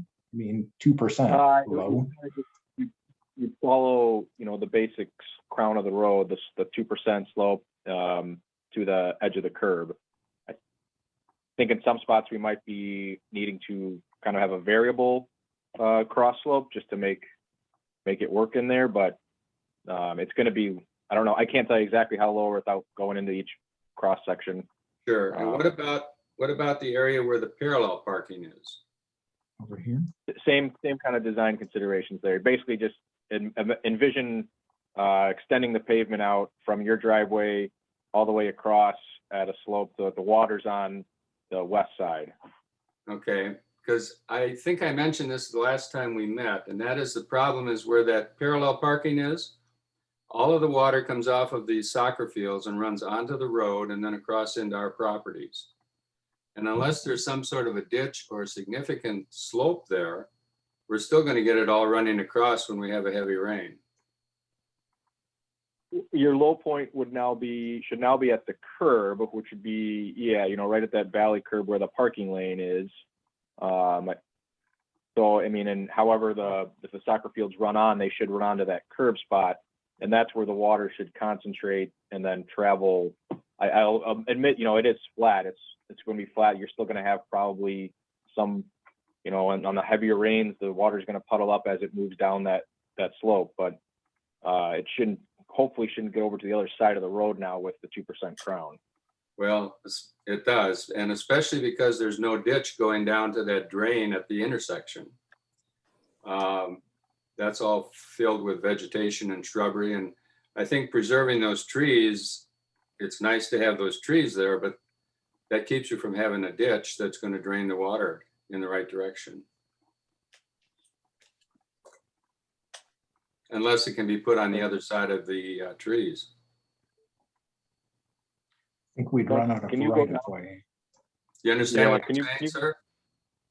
Yes. Can you go down to the cross sections at the very end? Yeah. Oh, yeah. John, this is Sean Alsard. I'm not sure what the slope currently is on there. But a 2% is a typical slope for any of our city streets. And the plus side with that valley curb being concrete is that it is relatively flat in there. I know years ago we tried to divert that water down towards Mendota, but with the valley curb, we can get water to flow much better than if it's just dirt. That's only a 1 inch deep valley though, isn't it? Yes, yep, Is that's it possible to make that deeper? Well, those beehives are about as deep as they can go, and they're sticking out of the ground, so we can't go Yeah. deeper than that. It's still going to be a pretty flat area that's gonna collect water, and it's going to probably move slowly. With it being a pavement surface, it should move a little quicker than if it was on grass. Really the only other alternative for water in this area would be to have a really shallow ditch, Right. that's going to be, a wet ditch that's going to hold water in between storms and before Yeah, it dries because if out. you get anything more than a drizzle, it's going to come right across the road. It does now. Well, but now we should be, now currently the road kind of is a mixed slope of going, to the left, to the right. Now we should be moving it all to, plan left. To the west? So to the west, yes. To the west.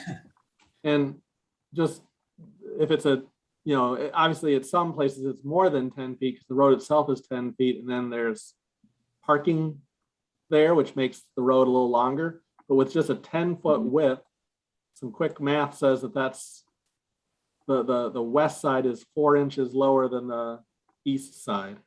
And if the parking extends out the road, another 5 to 10 feet, I don't know, that increases the slope, or not, it doesn't change the slope, but it changes the drop, the rise, I guess, or the decrease in height from the east to the west by even a greater than 4 inches. Yeah, it won't be quite that wide where the parallel parking is though, will it? Well, the parallel parking actually extends the width of the road. It doesn't shorten the width of the road, is my understanding. Right. So it's 4-inch drop just to the back end of those cars, or if you want, or the side of the car on the parallel parking. And then the road continues to slope down even further. So, the other side, the low side of the car might be, another 2 to 4 inches lower yet, depending on. Okay, so there will be a slope there. 2 degrees. Yeah, and there will be some way for that to get around the end-on parking down to that curb or the corner. Yes. That is the plan. Okay, well, we'll see. Because it's really been a problem forever. And the trees that were put in there didn't help, but I guess you're gonna try and save those, so that's fine. As best we can. I think drainage was first and everything else was second, but even that can't be perfect. It's just flat. And John, this is Emily Kuhn. That's something we can talk about after the road is built. If you're still having those issues, Well, we they're not can, gonna rebuild it. I understand, sir. What I'm saying about is the drain part. And if there needs something, we can try and we can see what happens and then take steps from there. And I promise you that, okay? Yep, just check it the next time we have a heavy rain. Thank you. Well, we can't really check it until the road work is done, because the road construction as it's currently done does not meet all of these great elevation graphs. So we're hoping that by making a road with this configuration, it's already going to improve the situation and not have all of the puddles and water backwashing into the east side of the road where the houses are. So hopefully, going out and looking at the rain next time it rains probably is not when you want to look at it. It's after this road construction is done that you want to wait for the first rain and see hopefully an improvement. But it'll give you an idea of what the problem is now, and that is Sure. running off the soccer field. So and then it'll just be running onto the road instead of into a ditch, which isn't there. Sure. Okay, thank you. Thank you. And I see Ginny raised her hand. I don't know, if it's something quick. Yeah, I just wanted to thank Sean Alsrud and Dan Perry for the work that they've done, and all of you for this thoughtful discussion. And I just want to mention that if there's some question comes up or some response you need from the neighborhood, let us know and we will try and get together and get back to you. But as we get into more details, it's going to be harder for us to know exactly what you need answers to. So keep the communication going both ways. Thank you. Thank you, Jenny. So have we completed this item on the agenda now? We have, yes. Yes. So one down. One down. Sean, I'm still flying blind here. I can see nothing on my screen whatsoever. So if somebody, Carl or somebody could you take over chairing the meeting for a short time? I'm going to check out of this and see if I can check back in to the meeting in progress here to see if I can get back the visual, because I'm going to need that for some of these other things as well. Okay. And all right, somebody else will do it for me for a few minutes here and I'll see if I can reconnect. Okay. All right, goodbye, everybody. Thank you. Thanks, Bob. So who does want to assume chair? Carl, would you? Excuse me, I get chosen? Yeah, I Who's nominate vice Carl. chair? I'm not a voting member. So we're doing Clark Street. You want to explain the issue on Clark Street? Sure. We started design of this quite a while ago, but it's been a tricky little thing coordinating with the rebuild of Conservancy Bend up at the end of Clark Street. And so the design plan drawings just recently got done. So this is for orientation where the new high school parking lot just went in. Fireman's Park is down here, and Parmenter Lee Street. So this is a pretty short project, but it's in really tight right-of-way. It's only 50 feet of right-of-way. To try to fit a full road in there is difficult. So we're looking at sidewalk that's literally from the back of curb to the edge of right-of-way. And one of the significant problems was just trying to figure out how to deal with grades at Cool Hand Customs, the paint shop at the corner. And so our designer had proposed a couple of options that we looked into, and we talked with the property owner, and the one that we're recommending that's in this final design now would be to get a temporary limited easement to do grading on the private property with us to replace some blacktop so that we can avoid having a curb to separate the sidewalk level and the parking lot level, which is variable otherwise. And we would literally need a vertical edge to the sidewalk to get up to the parking lot level otherwise. And that's not what we're recommending to the committee.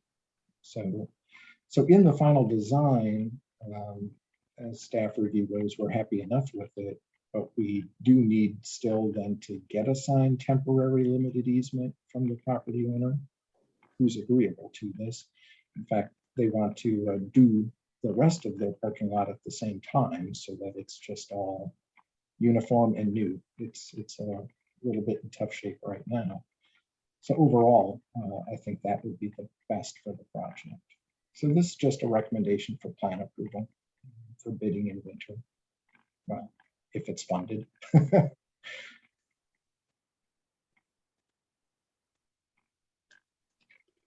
Anybody have any questions or comments? I have one question, Sean. Just in general on this project, will the T-wall development be finished before we start doing this road reconstruction? Yeah, they're almost done. They're just putting a few finishing touches. The apartments are done and have Yeah, I know. occupancy. One condo building is nearly done. The other two, I've not heard of any plans to begin those condo buildings or townhome buildings. Okay, I just don't want to see it damaged by future construction there. Yeah, I can't promise, but I can't even promise this is going to be in our 22 program year. Right. When we get into the budget item discussion later. Mhm. Okay, thank you. Any other comments? Sean, are we being asked to approve a final design? Is that what this is? Yes, that's right. This would be the step just before bidding. Okay, so is there, I didn't see any budget numbers. Construction cost estimates? Yeah, I guess I have that in the capital budget. It's $323,000. Okay. Any other comments? Are we entertaining a motion? This is Robert. I would make a motion to approve this final design. I don't know if you can hear me, can you? We can. Yes. All right, then I'll second Robert's motion. And the contingencies I'm recommending are one. Mr. making Chairman, sure you staff can take gets over this. again. I will when you finish this piece of business. All right. All right, So wonderful. we have a motion and a second to approve the design. Any other discussion? I just I'm wanted only to say, suggesting adding contingencies of Yeah. getting the temporary limited easement. And on the south side, the sidewalk is very, very tight. We just want to make sure at construction time, we build the sidewalk in the public right of way. And those, thank you, those contingencies are part of my motion. So sorry, Carrie, I jumped right on you there. no, that's what I was going to add. Exactly Okay. what you said, Sean. Oh, perfect. Thanks. Any other discussion items? Okay, motion is considered. All those in favor of the motion signify by saying aye. Aye. Aye. Opposed? Nay. Motion is carried. You were opposed, Carl, or was that just the question? Excuse me? Were you opposed, or were you just phrasing what people should say if they were opposed? No, it was a question. Okay, Yeah. sorry. So to summarize, the ayes have it and it's unanimous, as Okay. I understand it. Okay. Sorry about that. I confused things for nothing. Okay. Thank you, Carl. I am back thanks to my Cracker Jack IT department. I don't know what the heck happened there, but everything just went blank on me. You owe her another dinner. Yeah.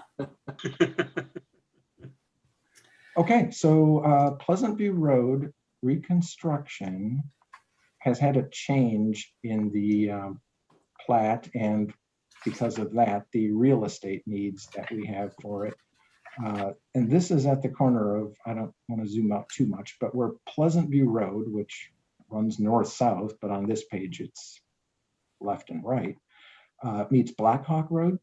And there's that new apartment, Brownstone Apartments, that got built there a few years ago.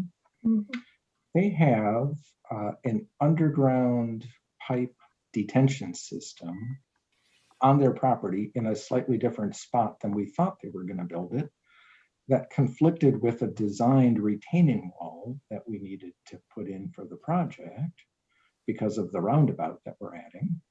And everything kind of grows sideways in the intersection. So the designers figured out a different way to do it.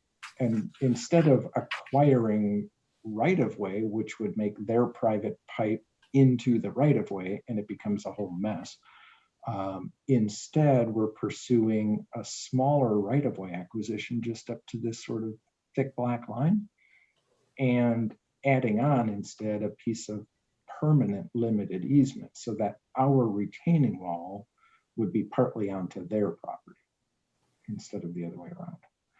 The two won't conflict with each other. Their storm sewer pipe doesn't get disturbed by our retaining wall. We need to acquire slightly less right-of-way, but more permanent limited easement, and it fixes the problem. But to do it, we have to change the plat. So the Sean, proposal here is to change the plat. Sean, are they comfortable with this? Who's they? Who's they? Yeah. Brown Apartments. Brownstone. I don't know to what degree our designer may have been in conversation with them, but we're approaching them through our appraiser in terms of what the project needs are and what the fair compensation for that is. Okay. And that's why we have to wrestle with the plat first, so the appraiser knows how to place value on this land. Not that this is the right place for that, but is there where they put their underground stuff? We didn't think it was here. A little bit different, but on their property. So, it's not a material problem. Okay. Yeah. Then yeah, I would again, I would make a motion to approve this direction of how we deal with the right-of-way and permanent easement, or changing the plat, or however you want me to phrase the motion. Yeah. Perfect. Yeah, to change the plat per this amendment. Yes. And the relocation order that goes with it for the appraiser. You stated it much better than I thought it out loud, so yes. All right, we have a motion. Is there a second to Robert's motion? This is Carl, I'll second it. All right, we have a motion and a second. Any discussion on the motion? Hearing none, all those in favor of the motion signify by saying aye. Aye. Opposed, nay. The ayes have it, and the motion is carried, and that will be what we recommend to the Common Council. Okay. So then we just have 4 budget items to go through. And I don't know to what degree you've had time to go through them. I know usually we tend to focus on the decision items. I should back up half a step. The way we approach the budget isn't from a blank piece of paper as much as it is next year we should look at what had been allocated this year and focus just on line items that really need to change, either up or down, or a trade. So we call those things decision items. Everything else we're assuming stays with a base budget as it has been the last several years, if that makes sense. So we don't have a lot of decision items, and I don't know if you want to go through them all one at a time, but we can focus just on some of the bigger ticket items. I'm assuming you don't want to talk about $300 and $400 things here and there, unless you do. I think some of the big things that jump out is we have some pretty significant street improvement projects, some of which will have accessible costs in excess of our typical program year. So I expect that we'll have some additional assessment revenue if everything else holds associated with projects this next year. Sidewalk also has been holding the last 3 years or so, that we've been collecting more than we've been budgeting. And I think we should really reflect that then as sort of a recent trend line. We could get caught short, but that's not been our experience lately. And then there has been some discussion. I don't know if Emily is still on the line, but if so, there's been some discussion about whether we should, oh, I see Ginny is still on the line, about whether we should have the county include Middleton Beach Road dockside collection via barge of lake weeds. We've not done that, but that's subject to being a special charge kind of activity. Right now, we just collect roadside. So if people put stuff out, we pick it up roadside. So this gets offset by an expense in a different line item to the city. It would just wash out to be zero if it moves forward. So let me put more of a point on that. Mhm. If the residents choose not to pay the additional charges, Mhm. wouldn't the city probably choose not to take on the responsibility for the expenses? So I think it's going to be a wash either way. Yes. It's going to either be the residents agree to pay $3,000 spread out between those customers who are paying for a service, and then the service will happen based on the payment. And so either way, that $3,000, as I read it, is money we really don't need to think about. It's not extra revenue. It's just new revenue. But it's new revenue that offsets an equal cost approximately, right? That's correct. Yep. So I would just say on that one, we don't need to give that one a lot of thought because it's kind of a pass through. I agree. Yeah, we don't have to cheer or anything because it's not actual money to the city. Correct. It just goes to the county. For outside services, every other year we do bridge inspections. And so this will be an even numbered year. This will be one of the years we have bridge inspections. Typically, this cost has been somewhat higher, but we still have 8 of our bridges technically out of service. They're not being inspected right now because of the storm damage. So until they get picked up and reset on actual foundations, there's really no way for an inspector to sign off that those are stable bridges. We're using them, but they're not being inspected. And so through 22, that's going to be the case. So this isn't the $7,000 that we typically see. It's only $5,500. Okay. Our equipment maintenance has been going up. So this again is a trend line view. Mechanic Street. So they just use more fuel than engineers do, it turns out. The city garage, our facilities manager, who's in our building inspection department, has entered into a contract for the gas detection system. I was surprised to learn that that had not been inspected since it was built. So that's a really good thing, but it does have an expense associated with it. Fleet management software is a pretty small ticket item. This one has not been endorsed by the council in the past, which is to bring into the city's operating budget the snow removal in the downtown, which right now is paid by the CDA, Community Development Authority. So that's something I've been putting into the budget as a proposal for several years. Due to limitations, the city's not been able to take that over yet, but that doesn't mean I'll stop asking. Yeah, keep asking. This just for those who maybe don't sit through the finance meetings and budget meetings. The city, I think the Common Council is interested in that and would like to pursue that. The problem always comes into the picture is when we're trying to figure out how to pay for that. We can't do it. And that's why we say no. It's not because there's not an interest in doing it. It's just making that shift to what I think is the right decision leaves us with a shortfall that we can't stomach. So please keep putting in that request every year until it happens. Sean, I don't understand. I thought there were city crews that did that work. Well, we used to have our custodian do that, but due to staffing changes in the building inspection department, that's no longer something the custodian can do.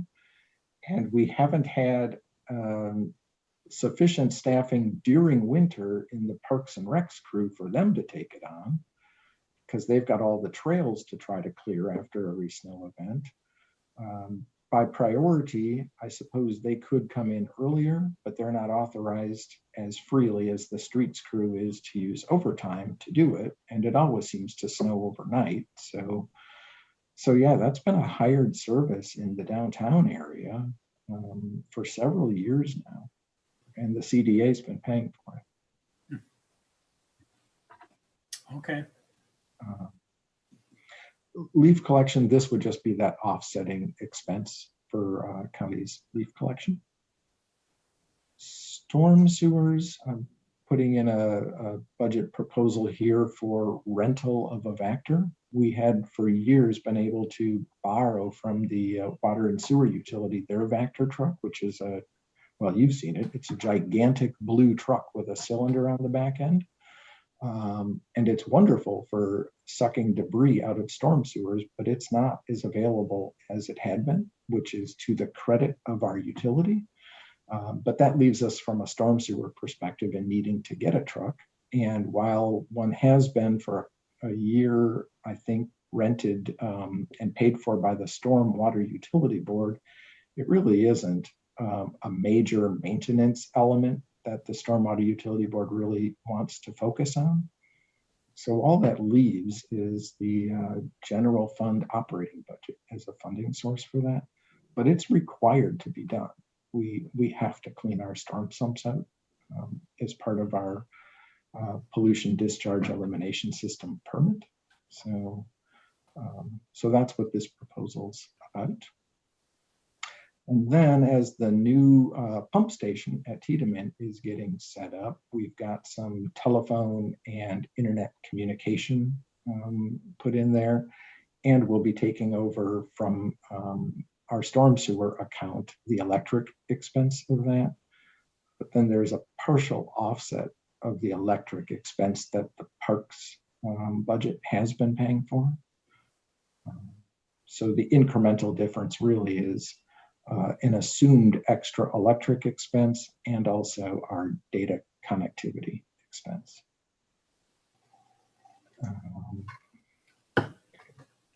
I had a placeholder in here for water resources. They have not yet met.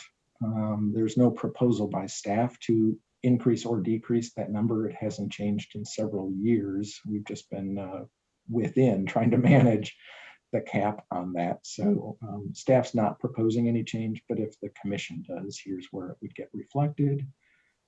And then these are our solid waste collection numbers for refuse and recycling. Typically every year we increase slightly the number of carts in the system, and the per cart price rises by agreement. That's a multi-year agreement that we have.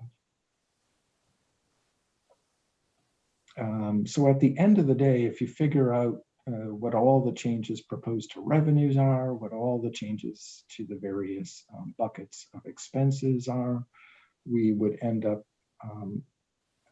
with slightly more revenues projected than extra expenses projected, which is really unusual, but it's mostly due to special assessments, so it might be a one-time thing. But for right now, that's just how the numbers work out in the operating budget. Okay. What's your pleasure, committee? I have a question. Do you need more staff?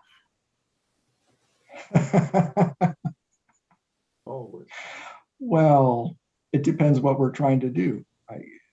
The easy answer is, yeah, I get more requests to do things than I have people to do them, but who doesn't? So need is really up to the council, I say. Yeah, I know, but our guys overworked. Well, they're worked, I'll say that, but, you know, we prioritize like anybody. Okay, yeah. I'm just saying, I sat through those 2 recent complaint sessions about longevity. Oh, okay. I don't know, were you at those? I went to one, yes. Okay. Just want to be sure our guys are happy.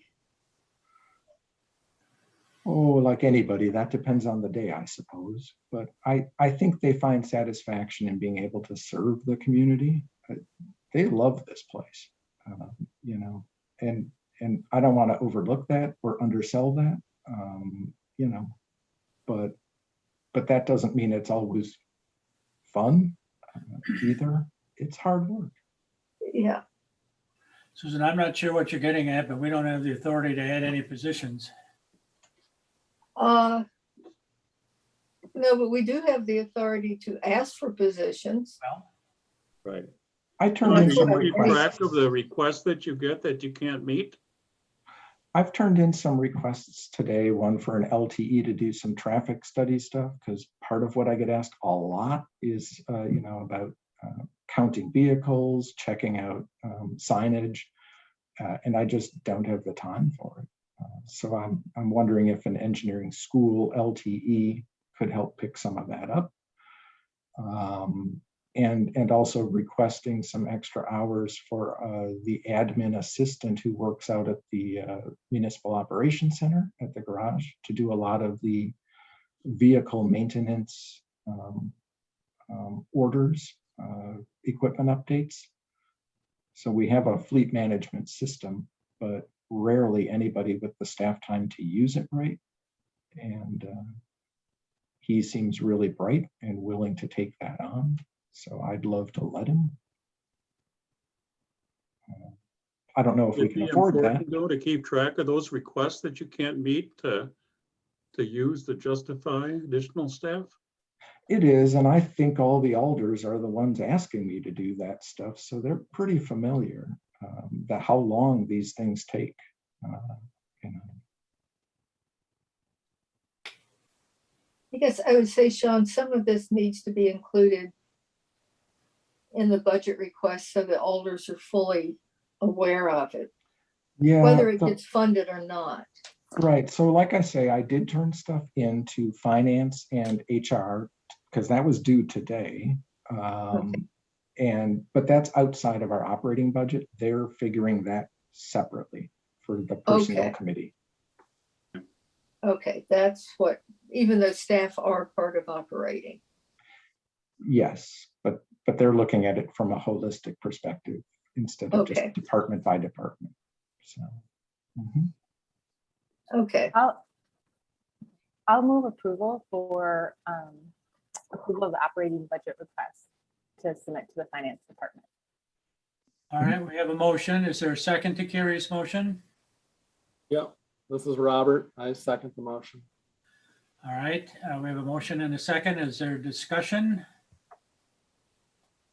Hearing none, those in favor of the motion signify by saying aye. Aye. Aye. Opposed, nay. The ayes have it, and we have approved your budget, operating budget request, and that now goes where? To the finance committee? It goes to the I turned it into the finance staff and they'll turn it into a book to get to the finance committee. Okay. Yeah. So the DPW capital budget comes in 2 parts. One is about streets, and then one is called, I love the title, Other. You can think of it as not streets. Let's talk about streets first. Yeah, let's. So I've put these in what staff is proposing as a priority order. And the project numbers in the priority order just happen to correlate every year. It's just in 2 columns effectively. So the top two priorities are the ones I really am focused on. And then the third one also is rolling, but it's TIF funded. So it's outside the capital budget. I only put it in here to keep an eye on it as a street project, even though the funding source is not capital. A little bit lower in priority orders. We really like to keep on top of proactive maintenance to the degree we can. And then, well, here's Clark and Lee reconstruction with that price tag of 3.25, we'll call it. Middleton Springs we're designing this year. We had intended to build it as a replacement for the Lake Dewey project, which we have high interest in, mostly because it also has really failing water main. But because of reconstructing Middleton Beach Road next year, we can't also reconstruct Lake Street next year. It just doesn't work from a construction layout perspective. So we pushed Lee and Dewey off by another year instead. And we picked up Middleton Springs as a design project. This would be the construction cost estimate. Going further down the list, so here would be then the design of Lake and Dewey that we're hoping now to build in 2023 instead of 2022.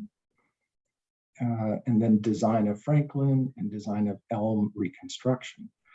The thing is, when you take TIF out of this mix, because looking at $14.5 million doesn't do us a lot of good, I'm just going to skip over to just the general fund capital budget portion of the 2022 number, and it's $2.7 million. Our target, of course, is $2 million. So that's not going to work. And the driving reason for that, I think, again, is because, well, in large part, the Middleton Beach Road, Mendota Avenue project, now that it's being designed, has a different scope than had been estimated originally. But again, it's a very high priority, mostly because the water main keeps breaking. Right. And so it's just not working for us. And a very high priority as well is the streets up in the Shorecrest neighborhood, which is at the northeast portion of the city, just east of Highway Q, where the hill kind of crests. If you go to the east of there, that's the Shorecrest neighborhood. And there's a bunch of streets in there in very poor pavement condition. They're just really old. Between the two of these, it's $1.8 million of $2 million. So for me, the recommendation, the question to the committee is this the right priority order? And if so, how do we figure out how best to apportion the rest of the $200,000 over, this line of requests? And for me, what I would recommend is, since we're going to have to rebuild the 5-year plan anyway in spring, to keep some of these designs on track, but at least Lake Dewey as a design, so we can get that water main out of service in 2023, as we're hoping, and either keep a different design project also in line, but trim back significantly surface treatments this year, knowing that in future years, well, frankly, we're starting to really roll up on surface treatments as an ongoing activity, not as much reconstruction. And that's really good news. We were hoping this day would come, and in several years, we think it will be here, where we're taking care of stuff instead of rebuilding stuff.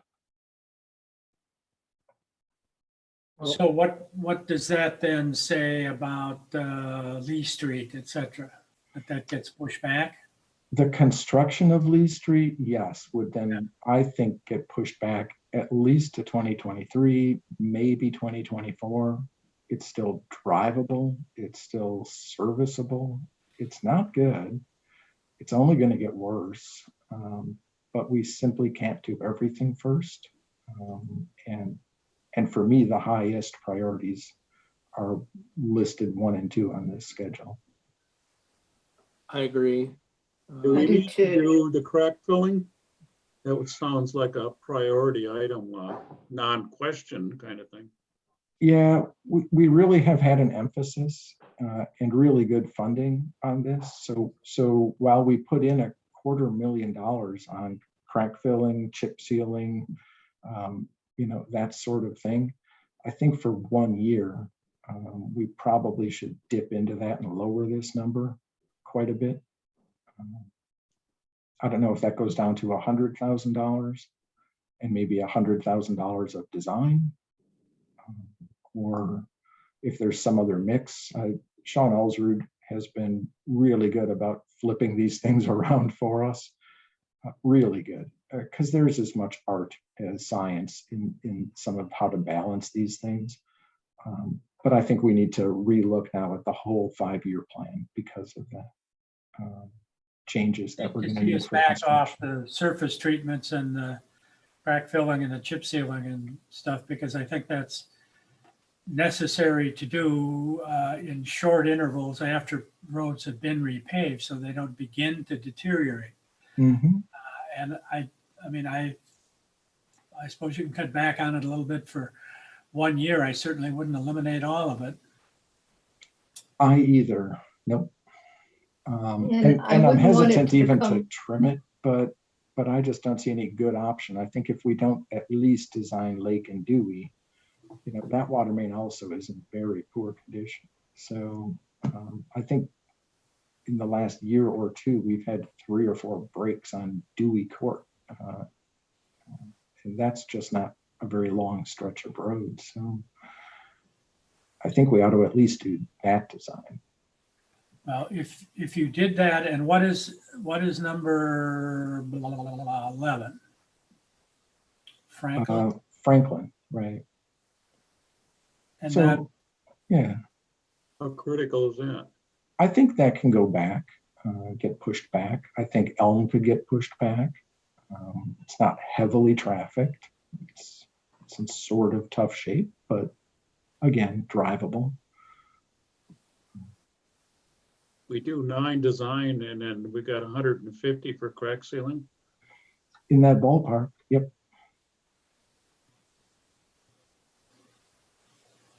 well, I'm confused on the numbers here. Middleton Beach Road is the big one. Okay. Yeah, Right. Shorecrest, that's going to be another basically $700,000. right. If you take So 100,000 out that's, of street surface treatments, you're at 150,000 there. And then you just push Clark and Lee Street back a year or two. right, Middleton yeah. Springs resurfacing, Get that out. get that out. Leave this 45. And that's about $2 million. Right. And then So you'd have 1.8 there. 1, 2, 4, 150 and 9. 50 is 2. So, yeah. So we wouldn't have this design work at Franklin or Elm or the construction of Clark and Lee or Middleton Springs Drive. if there's, Don, can we put off Middleton Springs that long? Oh, we have already. If I know, you've because it's driven in it, horrendous shape. it's in terrible condition. Yeah, And in the but winter, it's it's a an mess ice bath. with that yeah. leak. So part of what we want to do is get some drainage improvements in there, some storm sewer and under drains to try to intercept some of that water that's just causing ice over there. But I would say in terms of public need, that Middleton Springs Drive is a lower priority than either Middleton Beach or Shorecrest. Right. So Sean, what's your recommendation? So I would say if we're going to be at $2 million, let's prioritize 1 and 2, trim number 4 to say 150, and keep number 9. Okay. and what does that get us to for a total number? That's at 2 million. Is it 2 million? Well, a little under that, isn't It's it? like 190 or, one. Put the extra 10 back in the street resurfacing then. Under it. Yeah. Yeah, we Yeah. can balance that, just perfectly. That I'm not worried about. I'm just worried about big picture stuff here, like whole projects going away. Are you confident with what's going on with Middleton Beach Road, that's going to come in for that number, or is that going to be substantially higher? Well, design's not done yet, so driveways are changing, or will change. But most of the major design elements that drive the cost estimate from Veerbeek are good. What we don't know is what bid prices, how those correlate to the estimate. Typically, we hope our estimates are high so that we don't get surprised later. Because if the bid prices are higher than our budget allocation, we don't have a lot to fall back. 15% contingency. Yeah, we try to keep that in. At least the less we know, the more we guess. So it's the best number I have. I can't say if it's good. Well, I mean, I think what you suggested certainly sounds reasonable. And again, if there's any left over, even if it's $10,000 from doing those changes, I'd put it back in the street surface treatments line of the budget. That would be a preference, but. Sure. Bob, we have a hand raised from Alder Sullivan. I would ask that we hear what he has to say. Okay, that's why, I'm sorry, again, I have no. No, that's why I wanted to let you know. Okay, fine, Alder Sullivan.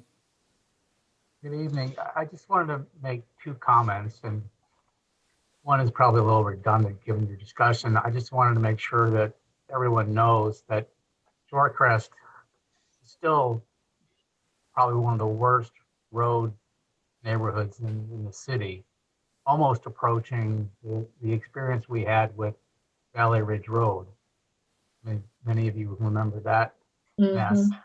Yeah. The second thing, Sean, is just throwing stuff on the wall here. For Middleton Springs resurfacing, can an argument be made that underground water is a direct result of stormwater, and then it possibly could be ARPA related for funding? Well, it's groundwater. It's a spring. It has been forever, but some years have been drier than others. I would say that, yeah, increased rainfall probably has raised groundwater and probably fed that spring. I think a case could be made for that. Could you just, it might be worth a discussion with Bill as to whether he thought that that might be a source of funds for that. Okay. Yeah, it's a good question. Doesn't hurt to ask. Right. All right, thank you. Committee? So this is Robert. I would make a motion. I guess, well, before I make a motion, Sean, would we just be recommending what we haven't before us, even though what we know? I mean, at the end of the day, the common council is going to be wheeling and dealing on some of these things anyway. So we would say, yeah, you can't afford $2.7 million because that's not in the budget. So you're going to have to cut anything or cut a few things anyway. We're recommending this order of 1 and 2 for sure. And you could shave a little bit off of 4 and use that to fund number 9. And so that's how we would handle it. So that if that's the case, then I would make a motion that we recommend this capital improvement plan from Public Works go to Finance and Common Council. Okay, and that's how I would approach it. I built this thing based on our current approved 5-year street improvement program, but the costs no longer make sense. So yeah, that's the water I'll carry to the Finance Committee and Council is here's what our priorities are then. Let's submit it as is, and then we'll do the wheeling and dealing and horse trading and whatever that needs to happen at during budgeting. With the knowledge that we're strongly recommending that 1 and 2 don't be touched. And the street surface treatments are not to be fully cut. Possible. Right. I agree. Yes. But what I'm saying is we're not going to change the numbers here today. We're going to submit this. We just will also send the commentary along to finance for the budgeting discussions. And maybe a good way to do that would be for me to repackage so that number 9 goes just above number 4. So that sort of whatever's left is number 4. That would be That's awesome. correct, Sean. Yeah. I will second that then. All right, we have a motion and a second. Is there discussion on the motion? Hearing none, those in favor of the motion signify by saying aye. Aye. Those opposed, nay. The ayes have it, and that will be our budget recommendation to the Finance Department to start with. Correct, Sean? Correct. Let me just grab my charger. If you'll give me a couple minutes. I see my battery just sent me a warning. To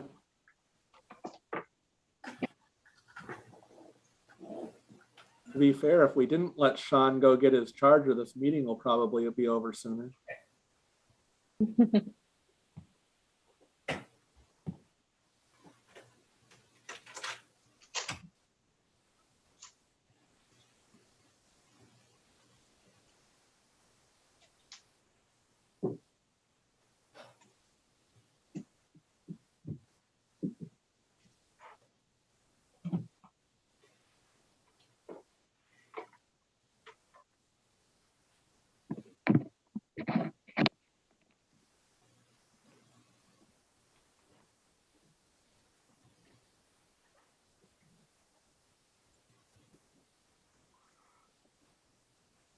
Okay. Disaster averted. Excellent. So that, and so the other capital budget and the not street part of our capital Oh, budget yeah. is just again a priority listing of things, and some I've already kind of pushed off to the side, but it's a list of things that have been looked at in the past and not funded in the past couple of years. For me, the highest priority is getting our salt shed replaced. We had it patched this year just with whatever shingles a contractor had laying around, which saved us a ton of money because I didn't care what color it was. I just needed rain to stay off our salt. So that's a really high priority. And two, looking at our traffic signal controllers, several of them are in the ballpark of 30 years old. They typically have a life of 20 years. So while they're not quitting on us just yet, it is time to start a systematic replacement of those. And I had not noticed that before. There's some need, as in so many other years, of industrial park rail spur repairs. A couple of our street crossings at railroads are getting in pretty tough shape. South Avenue comes to mind as one that's not great anymore. Yeah, the one at the railroad crossing at Stonefield Road is gonna wreck my motorcycle one of these days. Yeah, that one's in poor really condition. bad. Yep, I agree. So I've got a few of those in over the next few years as wish list items of things to fix. Fleet maintenance part washer we've requested in the past. It's a water-based instead of solvent-based washer. And instead of lowering things into a tub and then picking them back up, it's on a table mounted cylinder rack system, if you will. So it's a little bit easier on people's backs than lifting and lowering heavy things. Our radio consultant tells me we should have been replacing our repeater, which sometimes the police use, but not very often. That's in the library basement, but also our mobile radios, some of which are really old. The retaining wall at the bike path in Pleasant View has been on the list for many years. It's still leaning. It has not yet fallen over. Every now and then there are requests for more speed displays and or RRFBs. These are the most recent ones that I've heard from folks. So I've just added them onto the list. And then some of this other stuff I think is really better for future years. So I don't know if there's a lot to discuss on that. Again, I think these are in priority order, but if the committee has a different priority order and or things that were just plain missing, it'd be good to know that. What is the budget constraint on these items, Sean? There really isn't one sort of earmarked for non-street things. That's just sort of across all departments, I would say. And I'll note that Alder Sullivan has his hand up. Oh, great. It's just an item I think is missing, and maybe you have it in your operating budget, but didn't we, as a council, decide that we needed to spend money on the rails out by, out past the South Pond? And it was a 2 or 3 year plan? I thought those rails were in okay shape. I can remember that we had to put a down payment on it for this year, and that we needed to spend another 30 or 40 for over the next couple of years. For That's the industrial park one that Rich Weihert was looking into, and especially just north of Highway 14, that curve in the track is pretty wide. Yeah, so that needs action now. So that's on there as number 3, correct, Sean? This would be continuing that, yeah. So there's some money that we diverted from a different project this year to try taking care of just some quoted level, not even bid level work to get some of that curve fixed up. Ideally, when there's a contractor in town with a future fund anyway. So Rich has been working on that.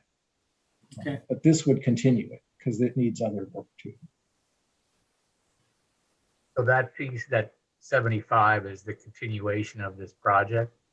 Yeah, these are really fuzzy placeholders. I don't have good numbers from Rich yet on what sort of phases 2 and 3 are going to cost. So that's why I highlighted this green. I just hope that's in the right ballpark.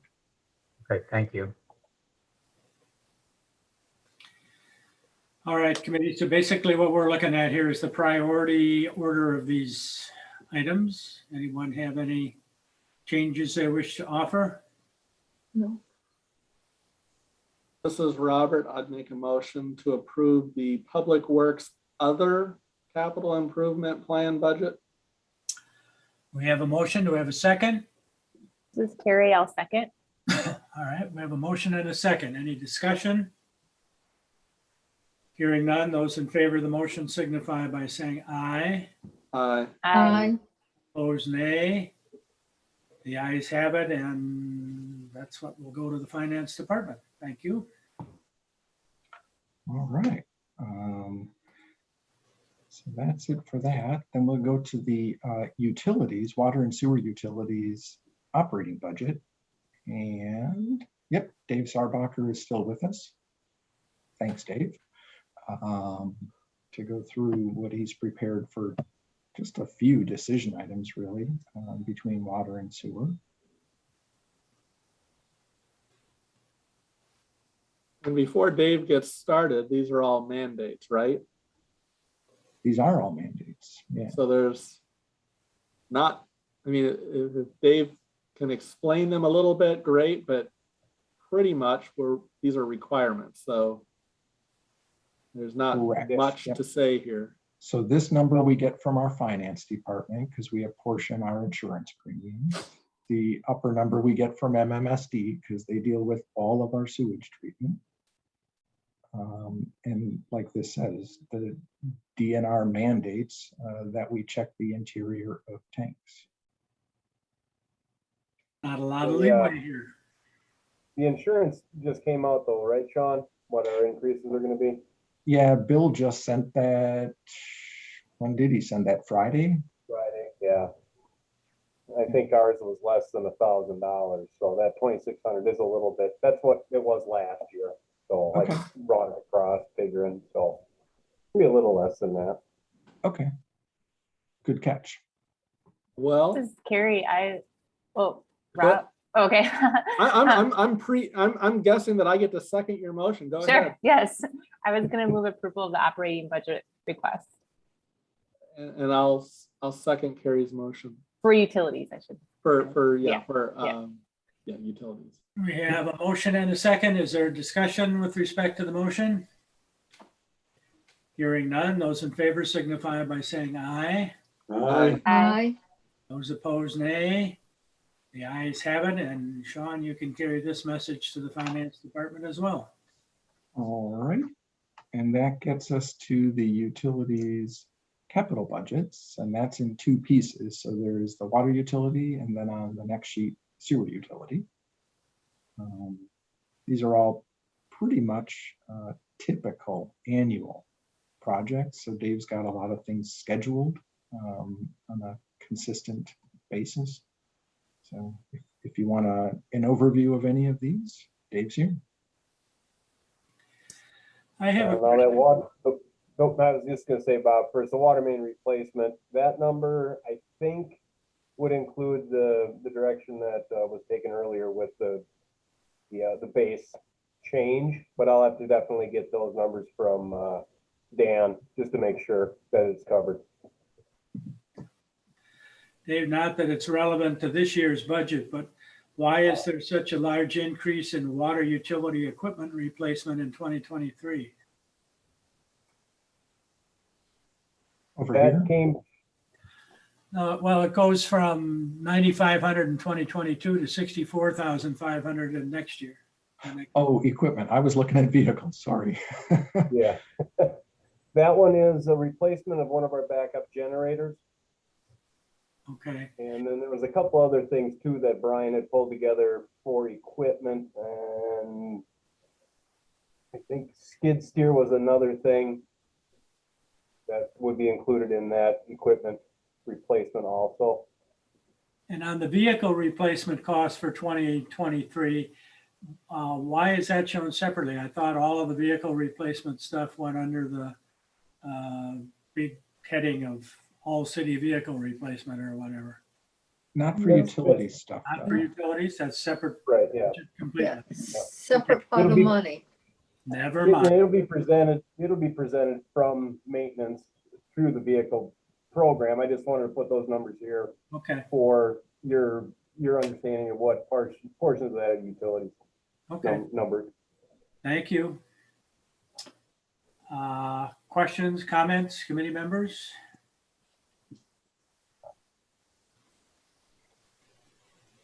So that's Just water. Let me reflects, flip like to Sean the was sewer. saying with the street replacements, we've got less and less water main that's gonna need to be replaced over the next 5 to 10 years. So those numbers will come down as long, similar to what Sean's talking about with street replacement and things as well, so. Okay, Yeah. Yeah, exactly. Good point. That helps everybody, but it just seems like we kept saying, oh, there might be light at the end of the tunnel, but we're starting to see that that's true. So, okay. Comments, questions, committee? This is Robert. I'd make a motion to approve the water utility capital improvement plan. All right, we have a motion. Is there a second to the motion? I'll second. This is Susan. All right, we have a motion and a second. Is there discussion? Hearing none, all those in favor signify by saying aye. Aye. Aye. Opposed, nay. The ayes have it, and that will go to the finance department also. All right, this should be the last item, as I calculated.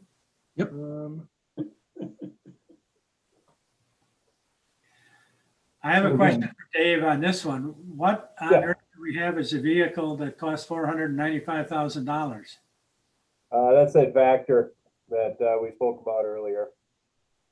That's the price of that one piece of equipment? Correct. Wow. How many No.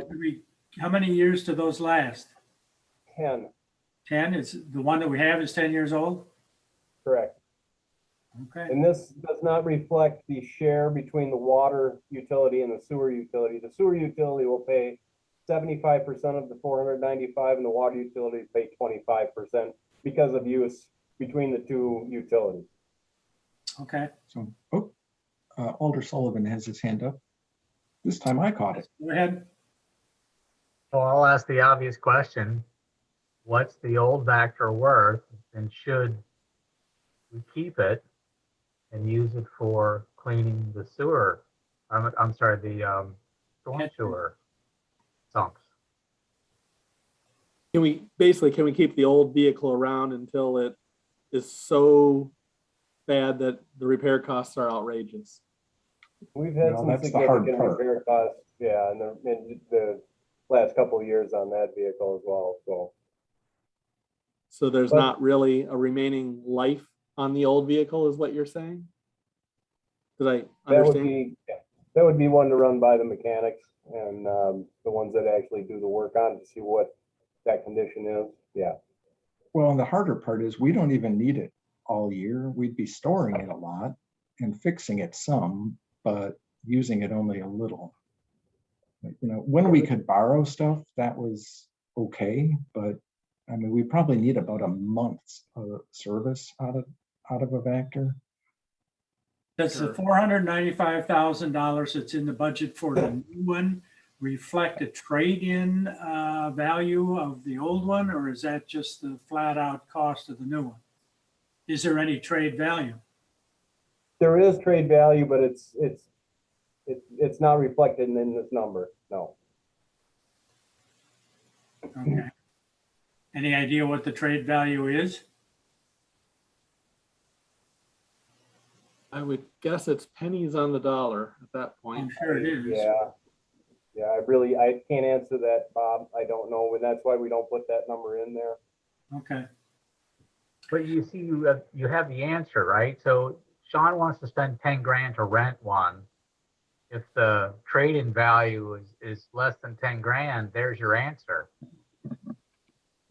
Right. Well, except we still have to park it, and our garage space is already really limited, you know, But because we it own just, the parking garage. yeah. But we have to get space in the parking garage. And then our mechanic has to keep up that extra piece of stock instead of being a rental. So that cost adds up too. Well, so at a bare minimum, the $495,000 is somewhat overstated if we trade the old one in. That's what I'm hearing, Correct. yeah. And that was a decision that they went with in the mechanics and finance department to not include that because it's so volatile. Okay. Further comments, questions, committee? I think some of the questions asked by Alder Sullivan will probably be asked again when this is presented to finance for budgeting purposes, but so it's a good preview of questions that will be forthcoming. Then But I think, go ahead. I'm sorry, Bill would probably have better understanding of that, Mark, and then also our mechanics as well, and those that are putting together those numbers through the vehicle replacement program.